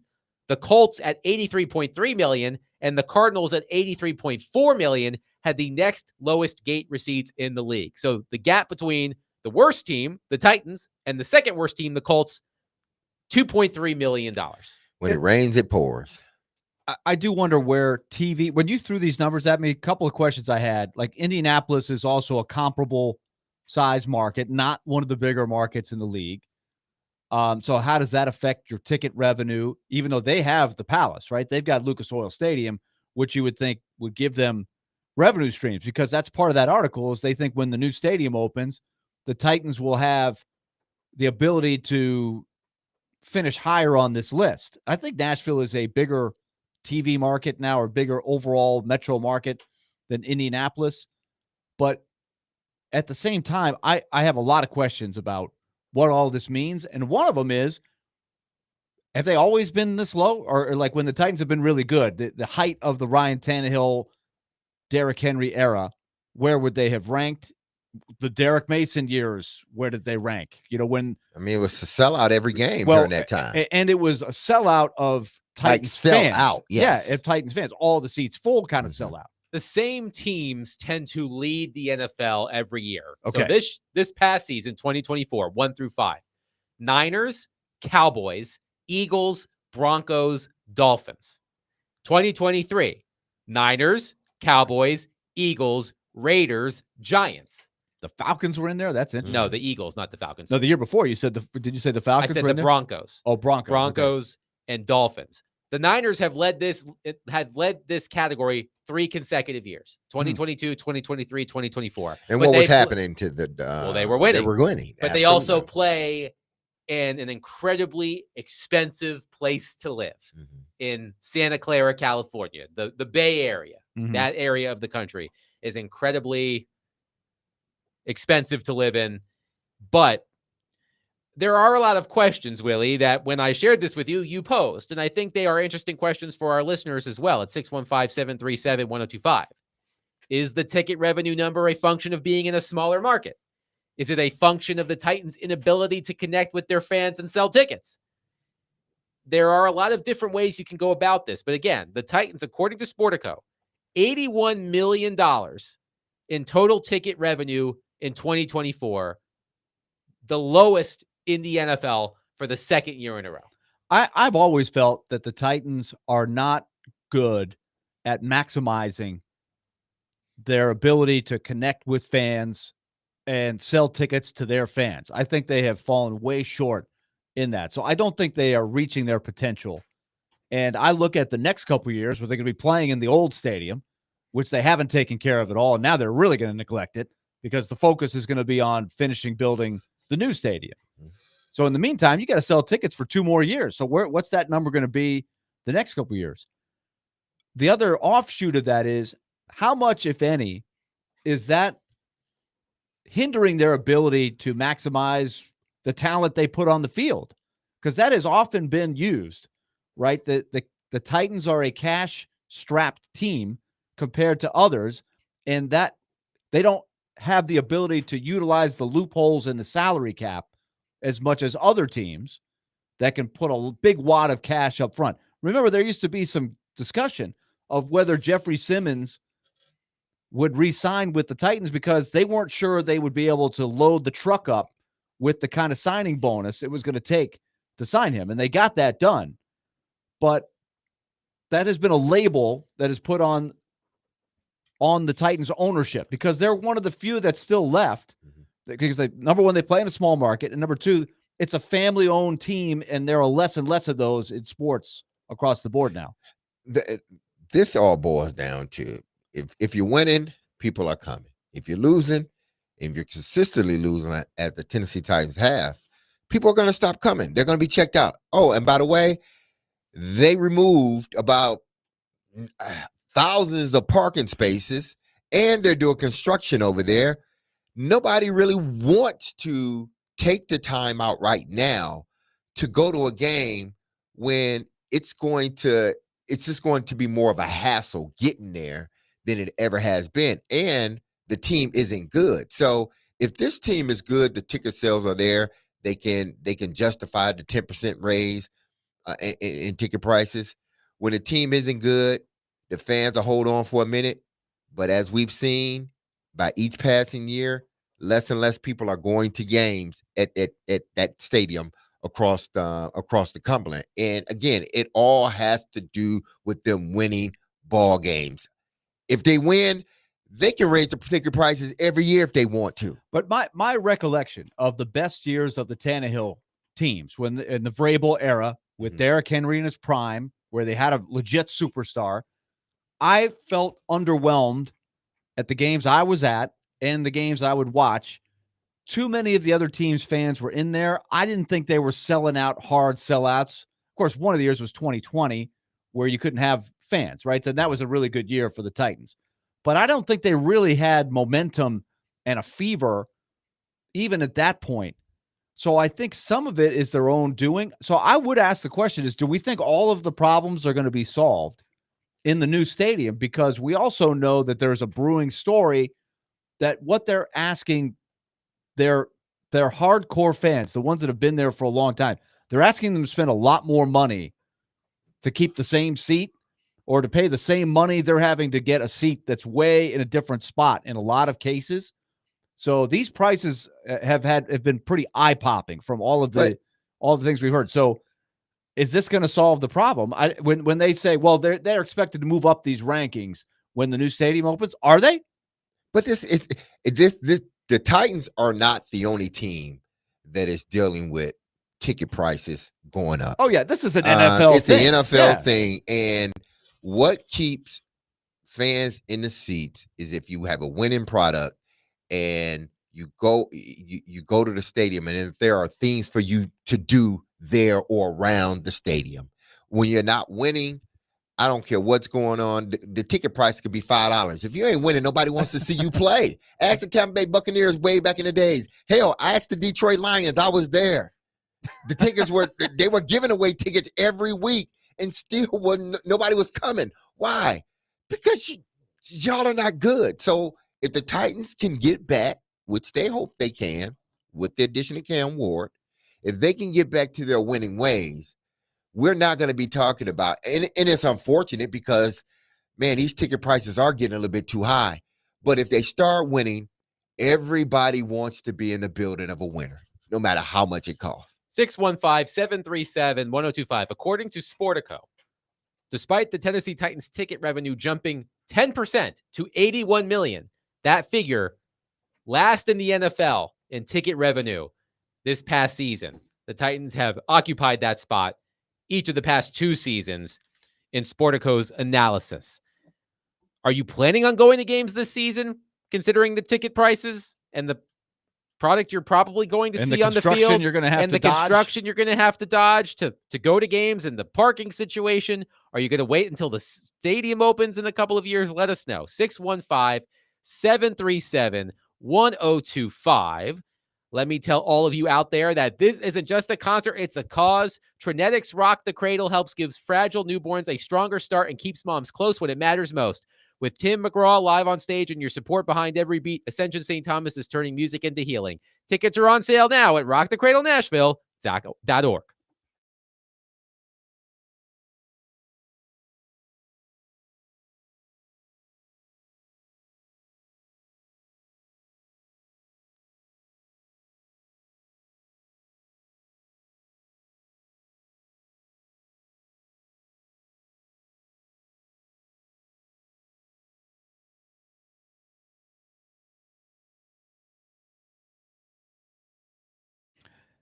Hey, if you've been working on a home improvement project this summer or looking ahead to the fall and wanting to do a little renovation on your house, maybe it's a new kitchen, new bathroom, new place to watch your games that you love to watch every night and every weekend. If you're looking for a way to fund it, use your home's equity through Loan Pronto's Rapid Equity Loan Program. It is a really good way to get cash out in a hurry so you can start one of these projects and be very efficient in how you're going to fund it. You can get instant approvals, low rates, and no hard credit pull up front. So call Loan Pronto for a free instant home appraisal. See how much cash you can get out of your home's equity. It's yours. So get cash to fund that home improvement project. 615-499-5780 or loanpronto.com. That's 615-499-5780 or loanpronto.com. Equal housing lender, NMLS 166-1781 on approved credit, and MLSconsumeraccess.org.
D. Mace, Fingan, and Donick, 1025. The Game. Willie Donick, Derek Mason, Adam Vingan here with you.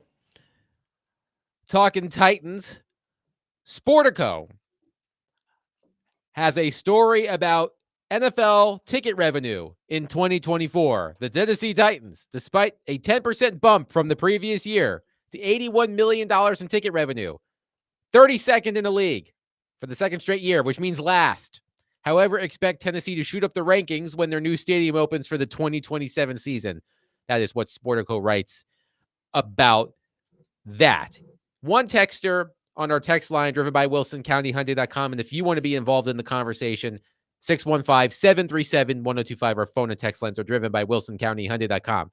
This is a common theme from this texter. The issue with the Titans and connecting with fans is that people that are 40 or 45 or older are all grew up with other teams as their team they cheer for. Also, we have so many people not from Nashville that live here now and brought their fandom with them. We will be like a Vegas or Los Angeles atmosphere. What I find to be interesting about that comment is in this article by Sportico, the Las Vegas Raiders show up 3 times in the past 4 years in the top 5. Number 1 in 2021, number 3 in 2022, and number 4 in 2023. They were not in the top 5 this past season. Well, the Raiders have a loyal fan base. They really do. They are one of the most loyal fan bases. Despite the fact that they left Oakland? Yeah, despite the fact that they left Oakland. When they were going back from LA to Oakland, they still were traveling to see their team play. When they went to LA. Exactly. They went to Oakland to LA, back to Oakland. Yeah, they still went out and watched their team play. So them moving to Vegas, to them, it's just, hey, an extra hour or 2 in the car. We still driving to see our Vegas Raiders play. So when it comes to the Raiders, I think it's different. You hope that, when this stadium is built, that they get a bump as far as, sellouts. But you do have to worry about, well, is it becoming one of these cities where so many people are moving here that they really don't have no loyalty to the Tennessee Titans? So they're selling off whatever home tickets they got, to opposing teams' fans. So hopefully they can do something about that, as the Nashville Predators did about their situation they had in regards to that. So, but what will change it all?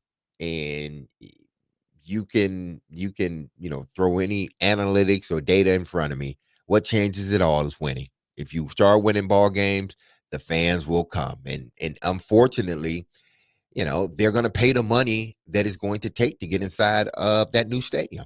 I think the new stadium in Vegas is allowing them to get more revenue. And I would also be curious how much the Raiders are getting in ticket revenue from people who are flying into Vegas for the weekend that there's a game there, whether they're coming in that maybe they used to be a fan of the Raiders in LA or Oakland way back in the day, or people are just going to see the Packers if the Packers are in town. They're coming from Wisconsin. I think there's probably that Vegas is ripe for that, as we know, and Nashville is as well. And we already know that Nashville has got a problem. The Titans have a problem with that. There are good fan bases that come in and have big chunks of the audience. And I think that's going to be a problem in the new stadium, especially with the prices that they're asking for. Andrew on our text line says, it's not that Titans fans aren't here. We are ride or die, and had club level passes for 6 years until the customer service was so insane I almost got arrested. I can call in or text if you want the crazy story. Yes, Andrew, call. We want to hear that. 615-737. PG version, please. 1025. Yes, keep it PG. But you can't be a ride and die fan base and then don't ride when things get tough. I feel like there has been an erosion, and this is again not just happening in Nashville. I think it's happening in a lot of the cities.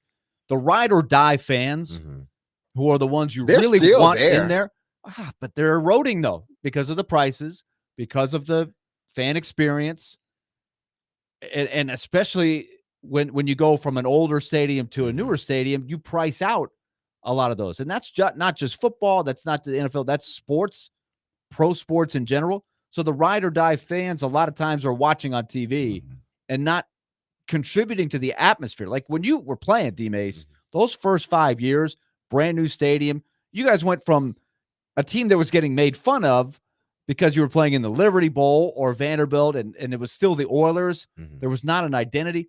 Overnight, it changed. And all of a sudden, you had a great atmosphere. It's just, I haven't seen them recapture that. It Well, hasn't been yeah, close to that. yeah, I understand that point, but there was a chunk, within the last couple of years when they went on that run of 3 years where they were a really good team. I think the fan base was showing up. I really do. I thought maybe it wasn't like it was in 1999, but there was a whole lot of other factors, put into that pile. So it was going to be different then than it is now. But I think they still supported the Titans when they were in their winning ways or that winning window. But we're all are delusional. I'm a sports fan and I'm delusional. If I want to go to a sporting event, I'm gonna find a way to go, no matter how much the tickets cost. That's just what we do. We can moan, we can cry, we can say the prices are too high. I get it. Yes, they are. But are you gonna stop going? I tend to say, no, you're not gonna stop going. You're just not. Why? Because the NFL is a drug, and you gotta have it somehow, some way. You're gonna fight to get that drug. You are. My question, this is completely anecdotal. Actually, before we get to that, Andrew, who here we had go. the outstanding tease via text, is now on our phone line, driven by WilsonCountyHyundai.com. Andrew, we look forward to hearing the story. Please go ahead and keep it PG, if you will. Hey guys, love y'all at this time slot. Thank you. Thank you. So we sat in club section 233 for 6 years, and a bad day for all of us was the Bengals playoff game. But it was even worse for me and my son. We walked up to the gate. We gave them our club level tickets. They let us through. You have to get through the secondary security to get to the club section. We get through there, give them our tickets. After Tannehill's stellar performance of 2 interceptions, here comes security telling us those aren't our seats and we have to leave. Apparently, they sold those tickets to somebody else. We explained we've been there 6 years straight, hadn't missed the game. And they grabbed me by the collar and dragged me up the staircase. And if my son hadn't been there, I'd probably been with the Nashville Metro. Jeez. Oh, wow. Andrew. I have another Goodness, question Andrew. about the club level. This again goes towards the Titans and how they have managed the stadium since the beginning. How would you describe that club area compared to when you first started going? Has there been any upgrades or renovations or anything like that? A few better eating selections, but that's really about it. We go to a lot of away games. Mercedes-Benz Stadium, you can get a water and a hot dog for $3. Gillette Stadium is amazing. Arrowhead's probably the best. And Arrowhead is a very experience. old stadium, for the record, Yeah. right? Mm-hmm. Oh, absolutely. But just the way you're treated, the ease of getting in and out. There's 2 gates at Arrowhead, and they get everybody in faster than Nissan getting you in 12 gates. So that's why I've always that? felt like when I go to Uh-huh. Nissan Stadium, I see zero changes. I easily could be in a time machine going back to 2003 because they just haven't put a dime into upgrading the amenities and the little things that all add up that have the fans saying, I mean, they had a have done some, renovations and, Thank you for the call, whatnot. Andrew. Thank you, Andrew.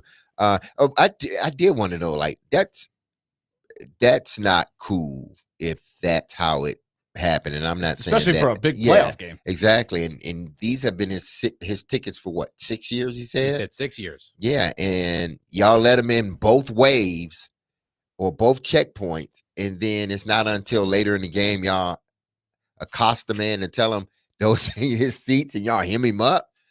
Come on, man. What's going on over there?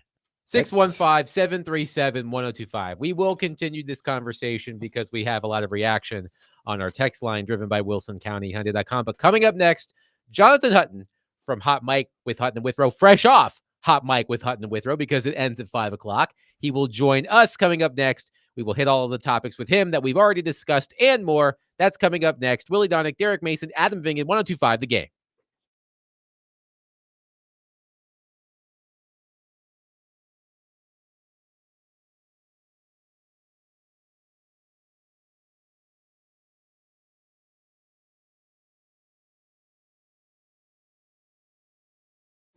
Hey, it's Derek Mason here. If you heard me, you've heard me tell you about Dr. Lodge and his staff over at Cool Springs MD for some time. If you set out to lose weight, chances are it's not your first time setting a resolution to shed some extra pounds only to face disappointment.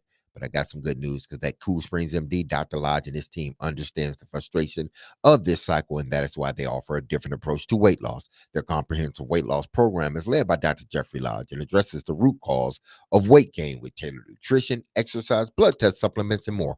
They will customize a program specific to you and you only. So connect with Dr. Lodge at CoolSpringsMD.com today to schedule your appointment for a personalized weight loss plan just for you. That's Cool Springs MD, where your weight loss journey becomes a success story.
D. Mace Finken and Donick 1025 The Game, broadcasting from the Busy Bee Plumbing, Heating, and Air Conditioning Game Nashville studios, home of the $99 yearly Beehive membership, where the buzz is always about great service. Willie Donick, Derek Mason, Adam Finken here with you. Pleased to be joined by our friend Jonathan Hutton, fresh off another episode of Hot Mic with Hutton and Withrow on Outkick. Hello, Hutton. How are you?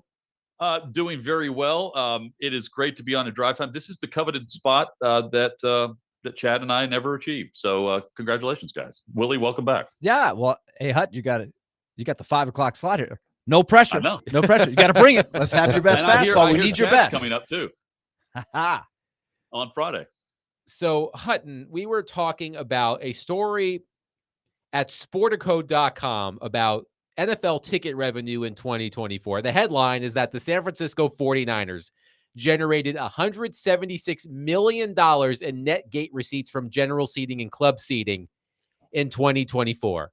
Conversely, the Tennessee Titans, although their ticket revenue jumped 10%, it was $81 million, which was lowest in the NFL for the second straight year. So when you hear that, what comes to mind? Is that a function of the fact that Nashville is a smaller market in the NFL, the Titans' inability to connect with fans? What comes to mind when you hear those totals? What comes to mind is it's the exact reason why we're seeing so many stadiums being built again. San Francisco is in a cavern in Santa Clara, having been there on the sideline. And it is massive when it comes to suites, very expensive suites. I would say it doubles, if not triples the amount, just looking around and trying to remember what it looked like in there compared to what is offered at Nissan Stadium. I think a lot of that revenue, a lot of the high-powered clients, the tech companies, my guess is they're spending much more money on the premium seating options than what Nissan Stadium has to offer, and that's going to change with the new stadium. Hutton, a gigantic deal in sports announced yesterday with ESPN and the NFL coming together. The NFL going to own a 10% stake of ESPN. What is the most interesting aspect of this marriage to you? And my second question is, how much do you think this will affect how the NFL is covered by ESPN, specifically the kinds of stories that could be described as scandalous?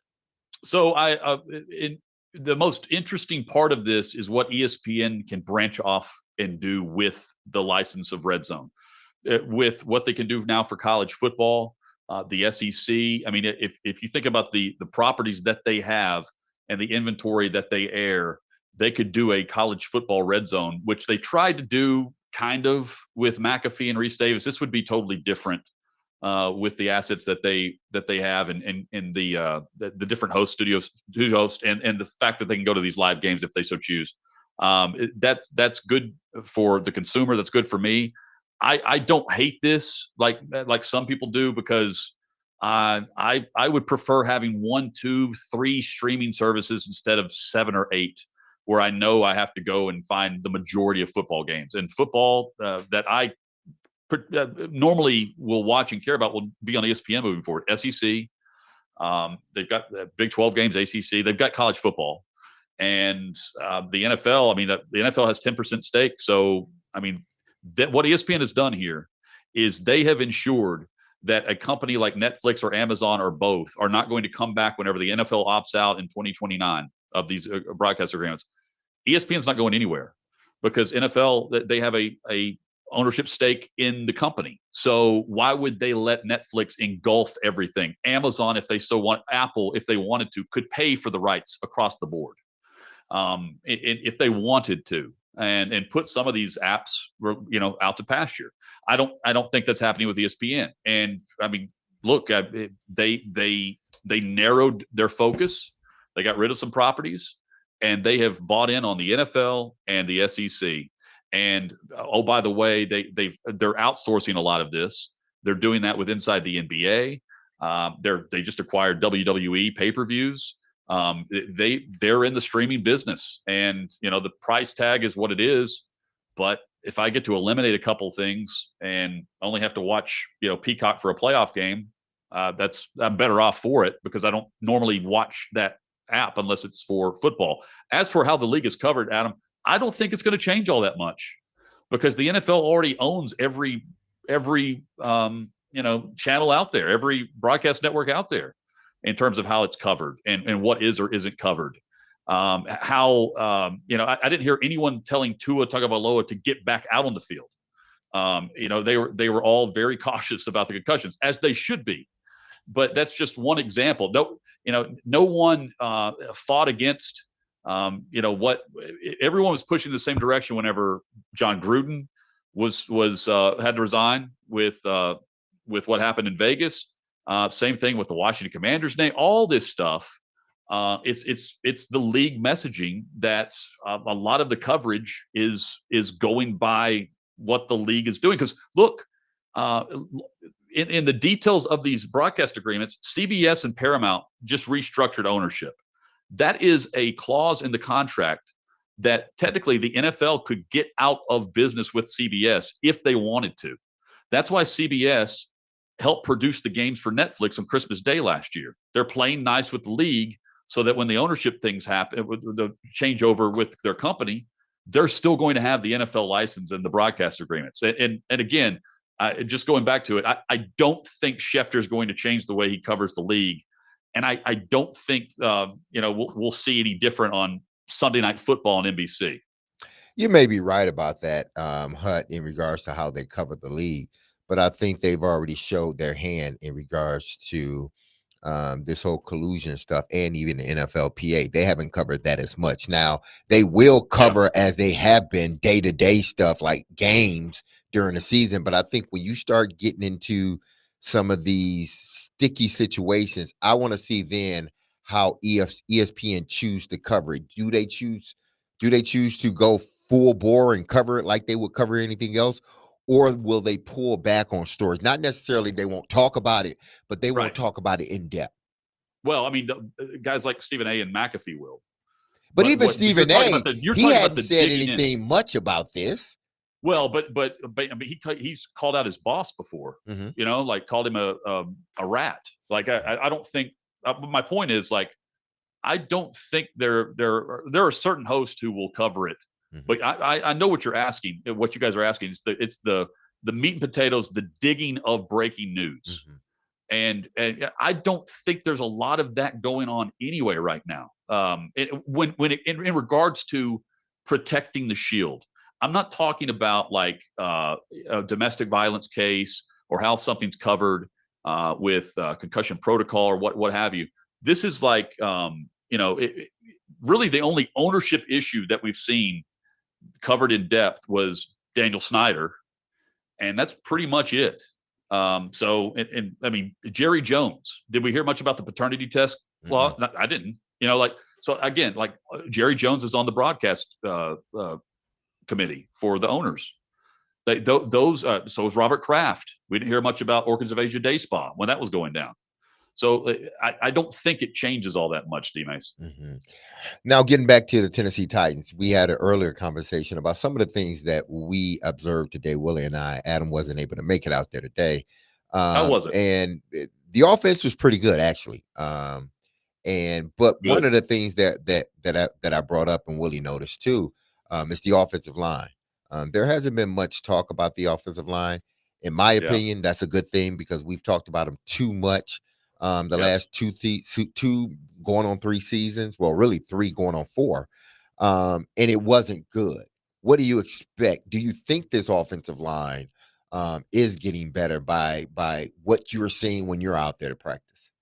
Yeah, I mean, I think if we're just talking about if we're listing just the 5 best players on this roster, Mace, isn't Latham on that list? Isn't Skoronski on that list right now?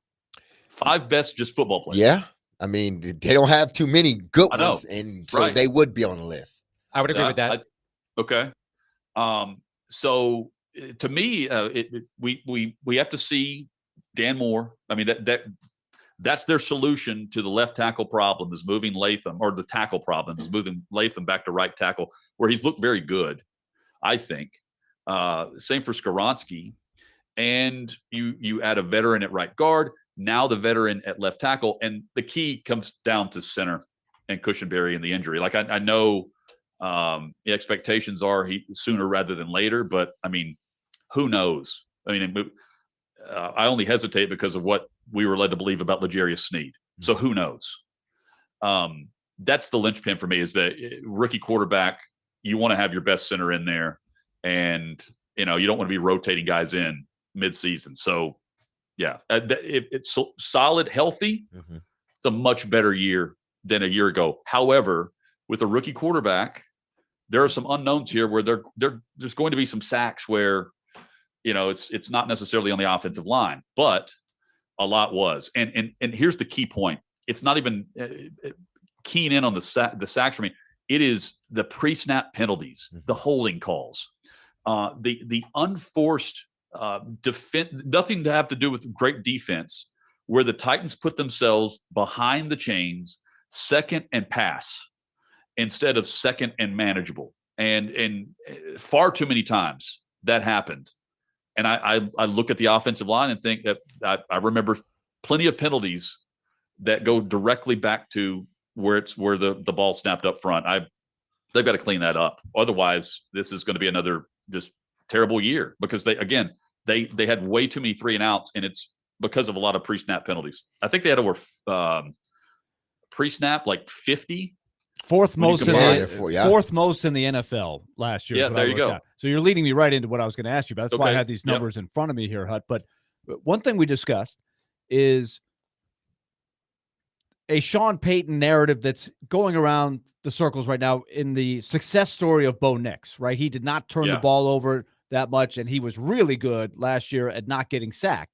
And Sean Payton says sacks are a quarterback stat. And that got us really talking about going back through the debacle that happened last year. And we were kind of asking ourselves, because Sean Payton goes into a lot of times the offensive line gets way more blame than they should, when it really should be the quarterback. And there was a big difference in the percentage of times Will Levis got sacked as opposed to Mason Rudolph, who was much better at avoiding sacks and getting rid of the ball. And that has us asking the question, what will it look like for Cam Ward, especially in the context of what D-Mace asked, with the investment of the offensive line? You hope that you're going to get better offensive line play. How much better do you think they can get in that area? Well, I mean, look, so far, we see various examples of just really bad rookie play when it comes to sacks. Caleb Williams comes to mind, Willie. Yes, and who graded very poorly in college in that. And that's been, especially in comparison to Knicks, people are kind of looking at that closer than they did before. And Cam Ward is going to use his athleticism, try to extend plays. That will happen. He is facing some blitz packages, defensive personnel from some defensive coordinators right out of the gate. That is not easy. Speaking of Denver. So I look at it and think it's going to be rocky to start. I don't think it looks much better to begin. But this is the mandate from ownership, that they have to develop and improve over the course of the season. So this has to mature and get better. I will go back to, and again, the limited snaps I've seen in camp, guys, I do think, as bad as some of the offenses looked, Cam Ward has been on time. I don't think he's patting the ball. He's certainly not Malik Willis, where it's one look and he's bailing. I think he's confident, and he's accountable. So in all of that, get rid of the football. Far too often, Levis is holding on to it. I don't know how many sacks are saved based on that, but I also know there were some jailbreak moments too. And again, that just comes down to the confidence of what you have up front. And we went through the starters up front of the offensive line. I don't see much depth. They still need another year of acquiring depth. And I do see a lot of too tight. Sometimes, the 3 tight packages.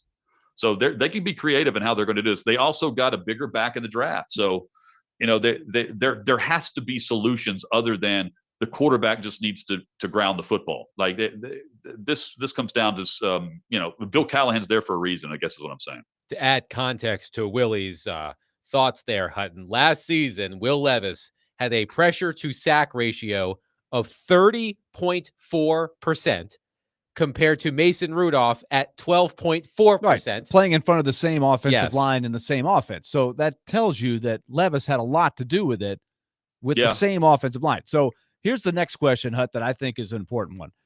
Everybody's looking to see how Cam Ward does. That's going to define Brian Callahan more than anything else. But I think people are also going to look at Callahan in between year 1 and year 2 of looking like a cohesive team. Certainly Mike Borgonzi's on the record with this. So Yeah. we've already mentioned pre-snap penalties, red zone stuff, turnovers. They were 31st. They were last in special teams.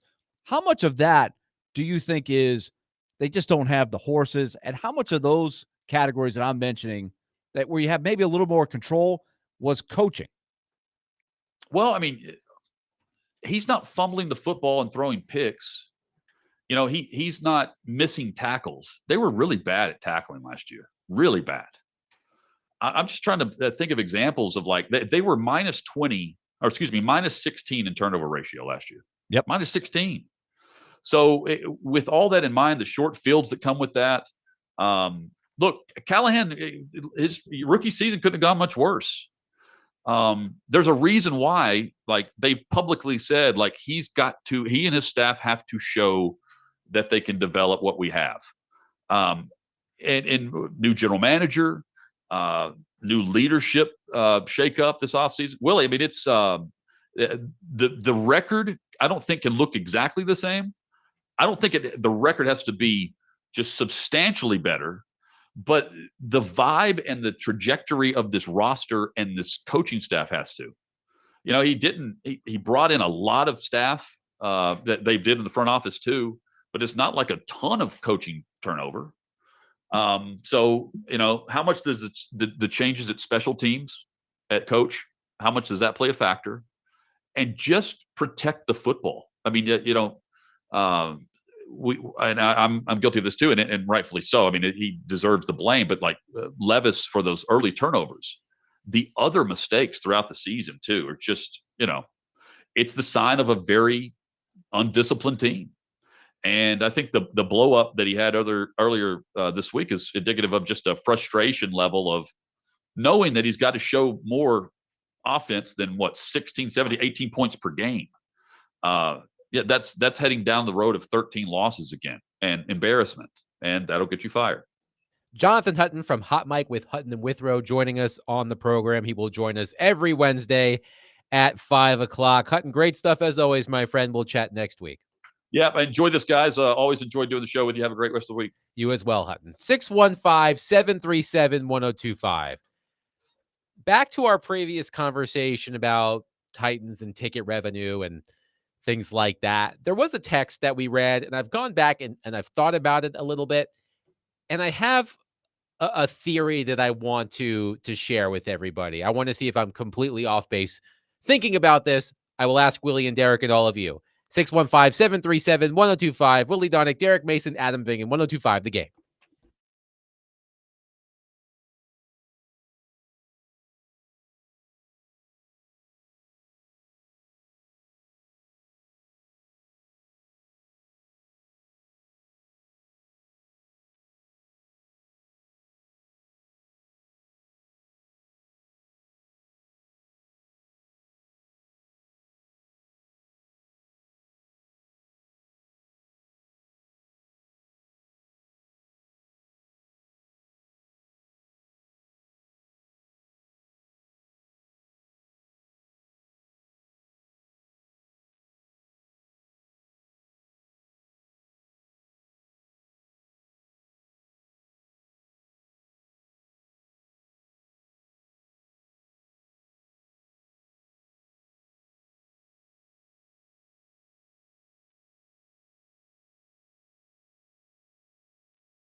D. Mace Vingan and Donick 1025 the game. Willie Donick, Derek Mason, Adam Vingan. We hope you are having a relaxing drive home.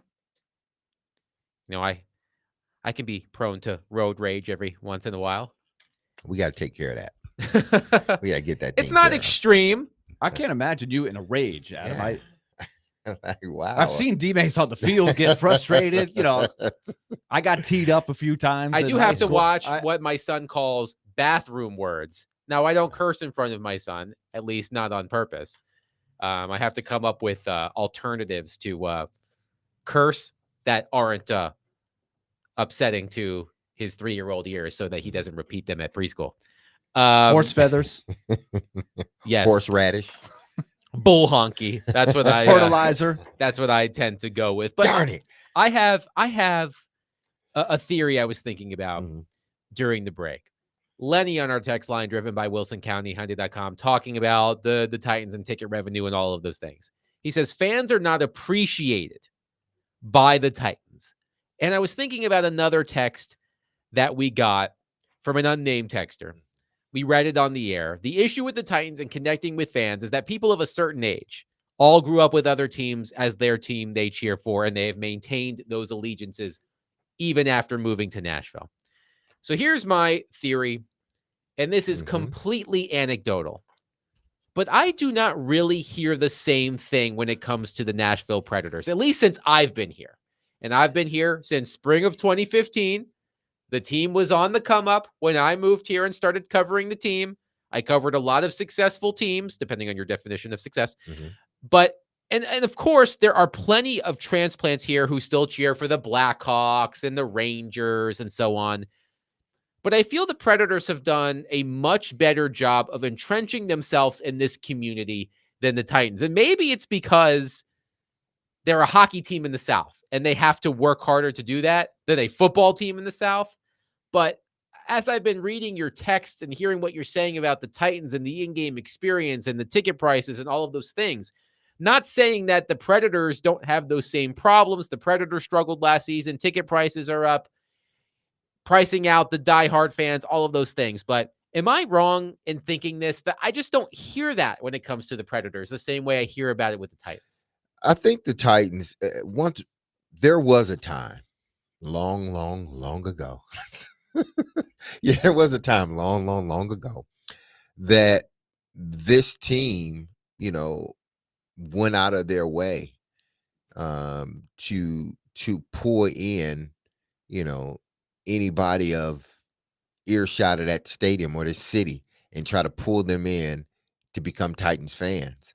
And, you know, the first years it was tough because we were still playing in Memphis, or the first year in Memphis and then Vandy. But when we got into that new stadium, it seemed like all that hard work that we were going on. And I know they still probably do the caravans and all that stuff, but I mean, we were doing things left and right to try to ingratiate ourselves with the community. And it worked because when we moved in that stadium, it was sold out, and it doesn't hurt when you start winning. So I think there was a period where they just lost their way, and I'm not sure if they tried hard enough. It was almost like this big machine is running. We just going to let it run no matter what. It's the NFL. People will come. Don't worry about it. We may have some down seasons here, but people will come back. And I think, yeah, people did come to the games, but I think you may have lost some of what you built up, you know, in those 3 or 4 years, well, 2 years prior to us actually moving into Todd Stadium. And then after 99, those 3 or 4 years after that, you built up so much equity. And it seems like right around that 2000, what was it, Willie, 15, 6, no, before that, around 12, where Wizen Hunt and the whole, where the team just for a while, it just was bad. Yeah, I think you they lost hit a its lot of skis. that equity. Yeah, I think that you so. built up. I would, you know, to me, we have, and I have the fortune, I guess the honor, I don't know. I was doing sports talk for years in this city before we had the Titans or the Predators. So I watched it from the day that the city got announced as an expansion franchise, and from the day that the news story hit that Bud Adams is starting a process to move the Houston Oilers to Nashville. I mean, that was incredible news at the time. And we all had a vision of what is this going to look like. But we're 25, 27 years now from that. Like, we're on the second generation of fans. It shouldn't be a problem of, hey, a lot of people have moved to Nashville. You should have your base by now. You should have enough people in this city that have grown up loving the Titans, have grown up loving the Predators. I feel like the Predators think are you do. much, much better standing than they were. Here's the difference to me. The Predators from day one knew they had to fight, not only because you didn't have any team to root for, but they didn't have a lot of people that knew hockey at all. So they had to fight for every fan to convert them, and they knew they were going to have to work for every fan. I think the Titans had a lot more of an attitude of, hey, I'm bringing the NFL to your city. You guys are lucky to have us. I'm opening the doors. You guys coming in. What else did they have going for them? The team was awesome from day one, and that made it even easier. They used to have people sleeping overnight to get the tickets to Nissan Stadium, which you weren't going for the stadium. You were going to see Mason and McNair and Wycheck and Eddie George and Blaine Bishop and those guys, right? They had it really easy early. They never had to work for it. The Predators had 5 or 6 years of being an expansion franchise that couldn't win. They had a lot less to spend. They had a lot less access to players.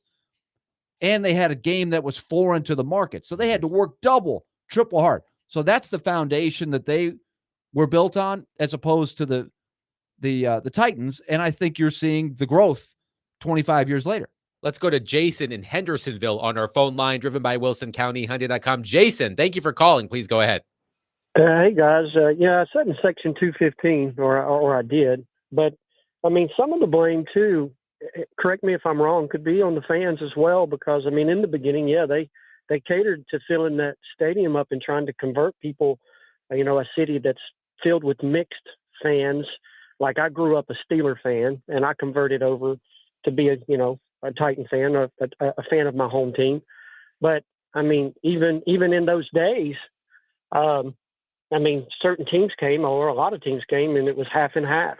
And other than the year that obviously, they were on that run and it was sold out, those were the best years, obviously, with the most Titan fans in there. But they started to dwindle. So I mean, what else do you expect an owner who, and it is a business, to sell out to the corporations and jack everything up, and they got to get their money out of it. They're investing the money into the stadium along with everyone else. So some of the blame, and not that I agree with it, but some of the blame can be placed on people not becoming diehard fans and trying to get in there.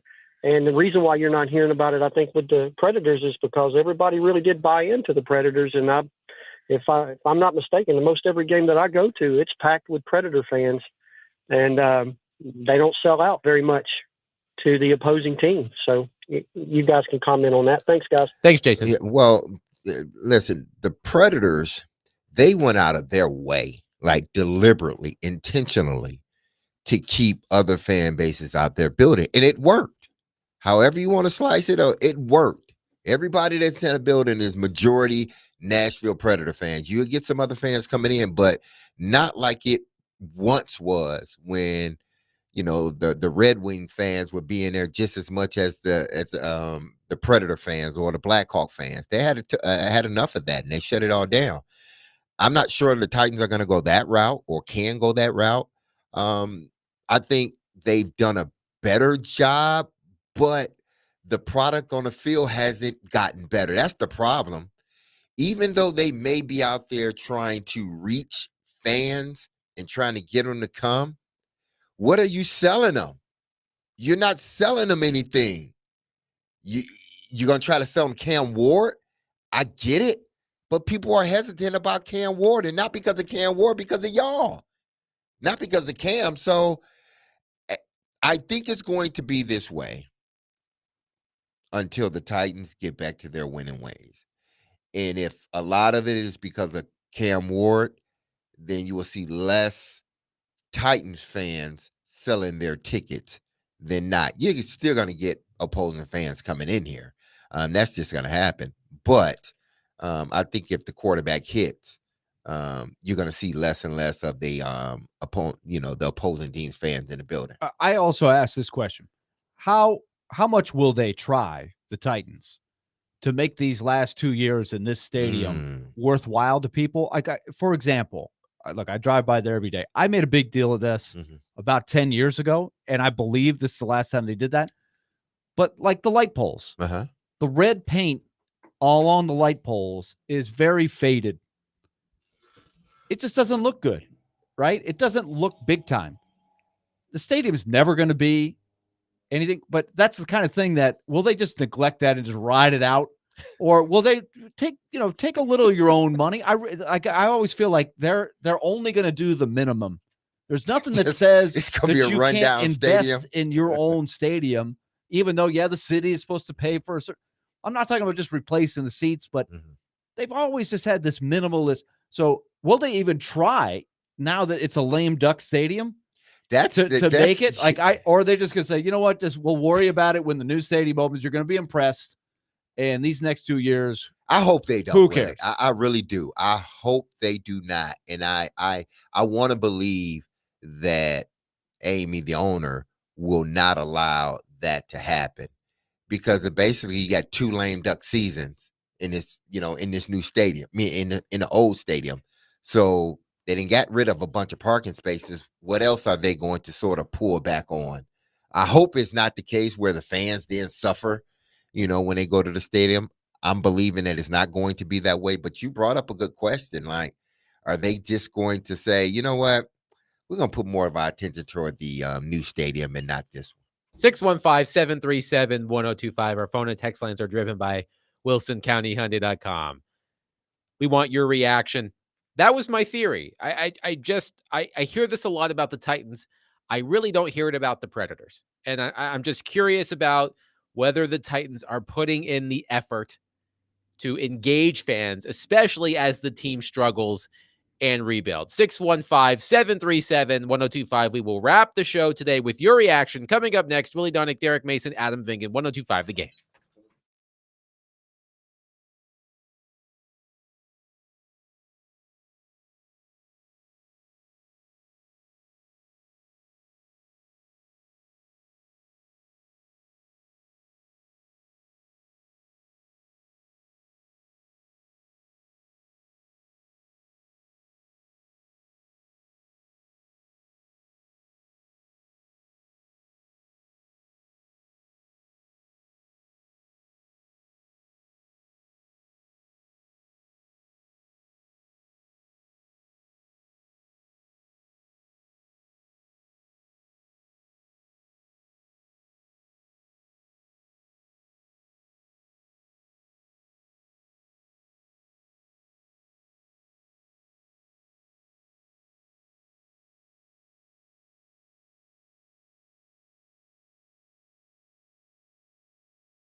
D. Maceman, Ginendonic 1025. The game wrapping up here with you on your drive home. Let's go to our phone line driven by WilsonCountyHyundai.com and welcome in Gary. Gary, thank you for calling. Go ahead. Hey, I think the reason that you saw a difference in the way the Predators sold themselves to the city and the middle Tennessee area as opposed to the Titans is that the Predators didn't have to overcome other fandom. There wasn't a lot of hockey fans in Nashville. You didn't see sweaters from other teams all the time. They had to sell them on hockey. The Predators came with it. They weren't having to overcome, like, at one time the Cowboys had like 4 players with Tennessee connections on their team. We all became their fans. We followed them for decades, and we all followed football. We had those things, but hockey was brand new. But they didn't have to make me no longer a Chicago fan, a Blackhawk fan. They just had to get me interested in hockey. Thank you for the call, Gary. That's a good point. Let's go to Matt in Bellevue on our phone line, driven by WilsonCountyHyundai.com. Matt, thank you for calling. Go ahead. What's up, fellas? How are you? What's going on? So, yeah, nothing. But so I've been going to those games. I've been going to Titans games for the last 14 years, right? And D-Mace, you've been a player, but you haven't lived as a fan.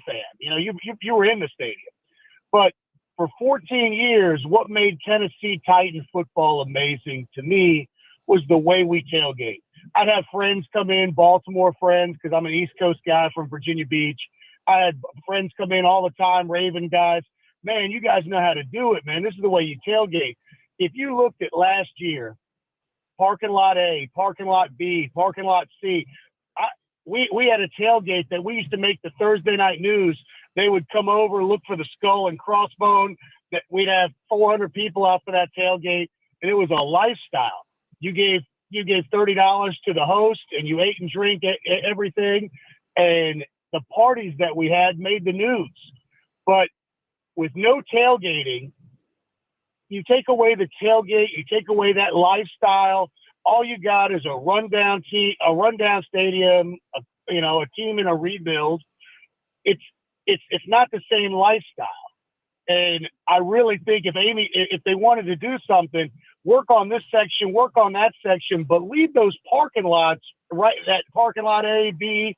If the only parking lots last year that had any cars or any possibility of a tailgate were on the water side, and nobody ever did tailgates over on that side anyway. So no tailgate, no party, no fun, no wins. What do you got? You got No old fans seats and no fans, right? It's a lifestyle is a lifestyle. You take away that lifestyle, we get a lot of things to live that lifestyle is gone. That all you got is construction and bad football. Matt, I just want to say before you go, as one Virginia Beach native to another, I appreciate you. Hey, I already know hokey. I hear you up there. And hey, they don't know what they don't know. They hate us because they hate us. If you've never been in a game if you've never been in a game in Lane Stadium, you don't know. You don't know. You think you know. You don't know. Thank you for the call, Matt. Thank you. But listen, Matt is love some Virginia Beach love. Matt on is these right, airwaves. and obviously they can't. I'm sure there's not much they can do about it now because of the construction that's going on. But yeah, when you take away, as the caller said, the lifestyle of the fan base, you're going to get people to start to come. And now you hope that once the new stadium is built, they put those parking spaces back and they allow, that lifestyle to continue with those Titan fans that love tailgating and made it a part of their Sundays during home games. So hopefully they do interject that back into, sort of the pre-game festivities. Because if they don't, you better be winning some ball games. That's all I got to say. One texter says, the constant stupidity and incompetence of Titans ownership warrants a good enough reason not to support them. Predators actually care about their fans. Again, I can't, because I've seen and heard, and Willie can attest to it because he talks about it. The Predators have gone out their way, and the it's Predators paid dividends, and the Titans seem to be going. I know Amy doesn't want it to go this way, and I know she's done a lot of stuff to try to change that narrative. But there's still a portion of the fan base that calls in or texts in, and this is what they're talking about. I think a couple of things about the Predators to keep in mind going forward.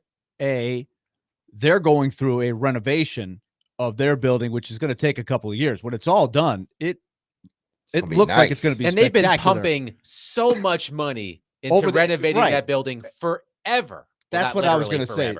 They have been doing it incrementally and not just, hey, we haven't done anything for 20 years. Now let's do it. They've been doing it, and now they're taking it to another level. But they're going to have to manage what the caller is pointing out. Like, it's not, people might have to change their routine, but hopefully it'll be worthwhile, and hopefully they will take the extra effort to, look out, listen to what the fans are saying about their experience, and okay, let's make it the best we can while we upgrade all these things. And then the second part that he was talking about with the and now I've lost my train of thought. You were going to say something, Adam, but go ahead. I'll come back to it. I think your point about the fact that the Titans know they have probably 2 more seasons in Nissan Stadium, the current Nissan Stadium. I think your point earlier was well said. Hopefully the Titans just don't let old current Nissan Stadium go to rot, because, hey, in a couple of years, it's not going to be here anymore. We don't need to update it. We don't need to, clean up the bathrooms and give it a nice coat of paint. We're just going to let it be a dump for the next 2 years, because then it will be a parking lot. Like, I do think that will be a key sign about the Titans and their appreciation, for lack of a better term, of the fans. Because look, we've all been there. We're about to move. You see something broken, I'll let the next guy fix it, right? I'm not going to put that fresh coat of paint on there. I think so. And I think too, how much does ownership invest in their own and not just sit back and say, well, the city should pay for this? I do think the Predators their ownership has invested along the way some of their own money and not just what the city gives them to keep it up. And I think that they have preserved the arena, which is older than the stadium. It's just, but you don't sit there and walk into Bridgestone Arena and say, well, this place is outdated, man. It's falling apart. You've never said that about it, because they're always keeping it up. The other thing I was going to mention is the Predators may be going into, we'll see how this year goes. They have not had a long rebuild, as we have chronicled, or ever. Not since the beginning of the expansion, when they were, they were hamstrung by the rules at the time. They were a small market, all the things we said. So if they will have challenges in all these things if they struggle again, which they're hoping they don't. But we know that when the preseason predictions come out, I don't think there are going to be a lot of people around the league that are saying, hey, watch out for the Predators. They're one of the best in the league. So there's always challenges, but how do you handle the challenges? And the one thing that all of you know who attend Predators games and also Titans games, but specifically Predators games, is that you know that you are going to have a good time, right? The Predators do a good job with their in-game experience. I hear it all the time from out-of-town fans, out-of-town reporters about how great the atmosphere is at Bridgestone Arena. I know that it's come and gone with how the team has performed, but the baseline is still pretty damn good. You don't hear that about the Tennessee Titans. I know that out-of-town fans, they come in because they know that they're going to have the run of the stadium probably, and the stadium isn't far from Broadway. But I am incredibly curious about the next couple of years with the state of the Tennessee Titans, the state of the current Nissan Stadium, and how those two things are going to mesh as the Titans prepare to move into the new stadium, and hope that those same fans that have been angered by how the team has played and the way the organization has been over the past few years, they want to make sure those fans are going to be in that new stadium. I am incredibly curious about how these next couple of years are going to go. And we're just getting started. Yeah, well, it's just like the quarterback. Wait and see. But because everything, that's the backdrop of it too. Because you're it hoping hinges you've on got the him. guy. Yeah. He's got to make it 2 years in this stadium before he ever gets to play in the new one. He's And the where's only the roster going to be? All of the questions that go with that. he is the one component that sort of one hope component that can change everything. For the organization, one, more importantly, but then, for the fan base engagement. If number one hits, then, you're going to see a better team. And what comes from a better team, you're going to start seeing more people inside the building rather than, not. So a lot of it, all of it, I think, really hinges on even moving into that new stadium.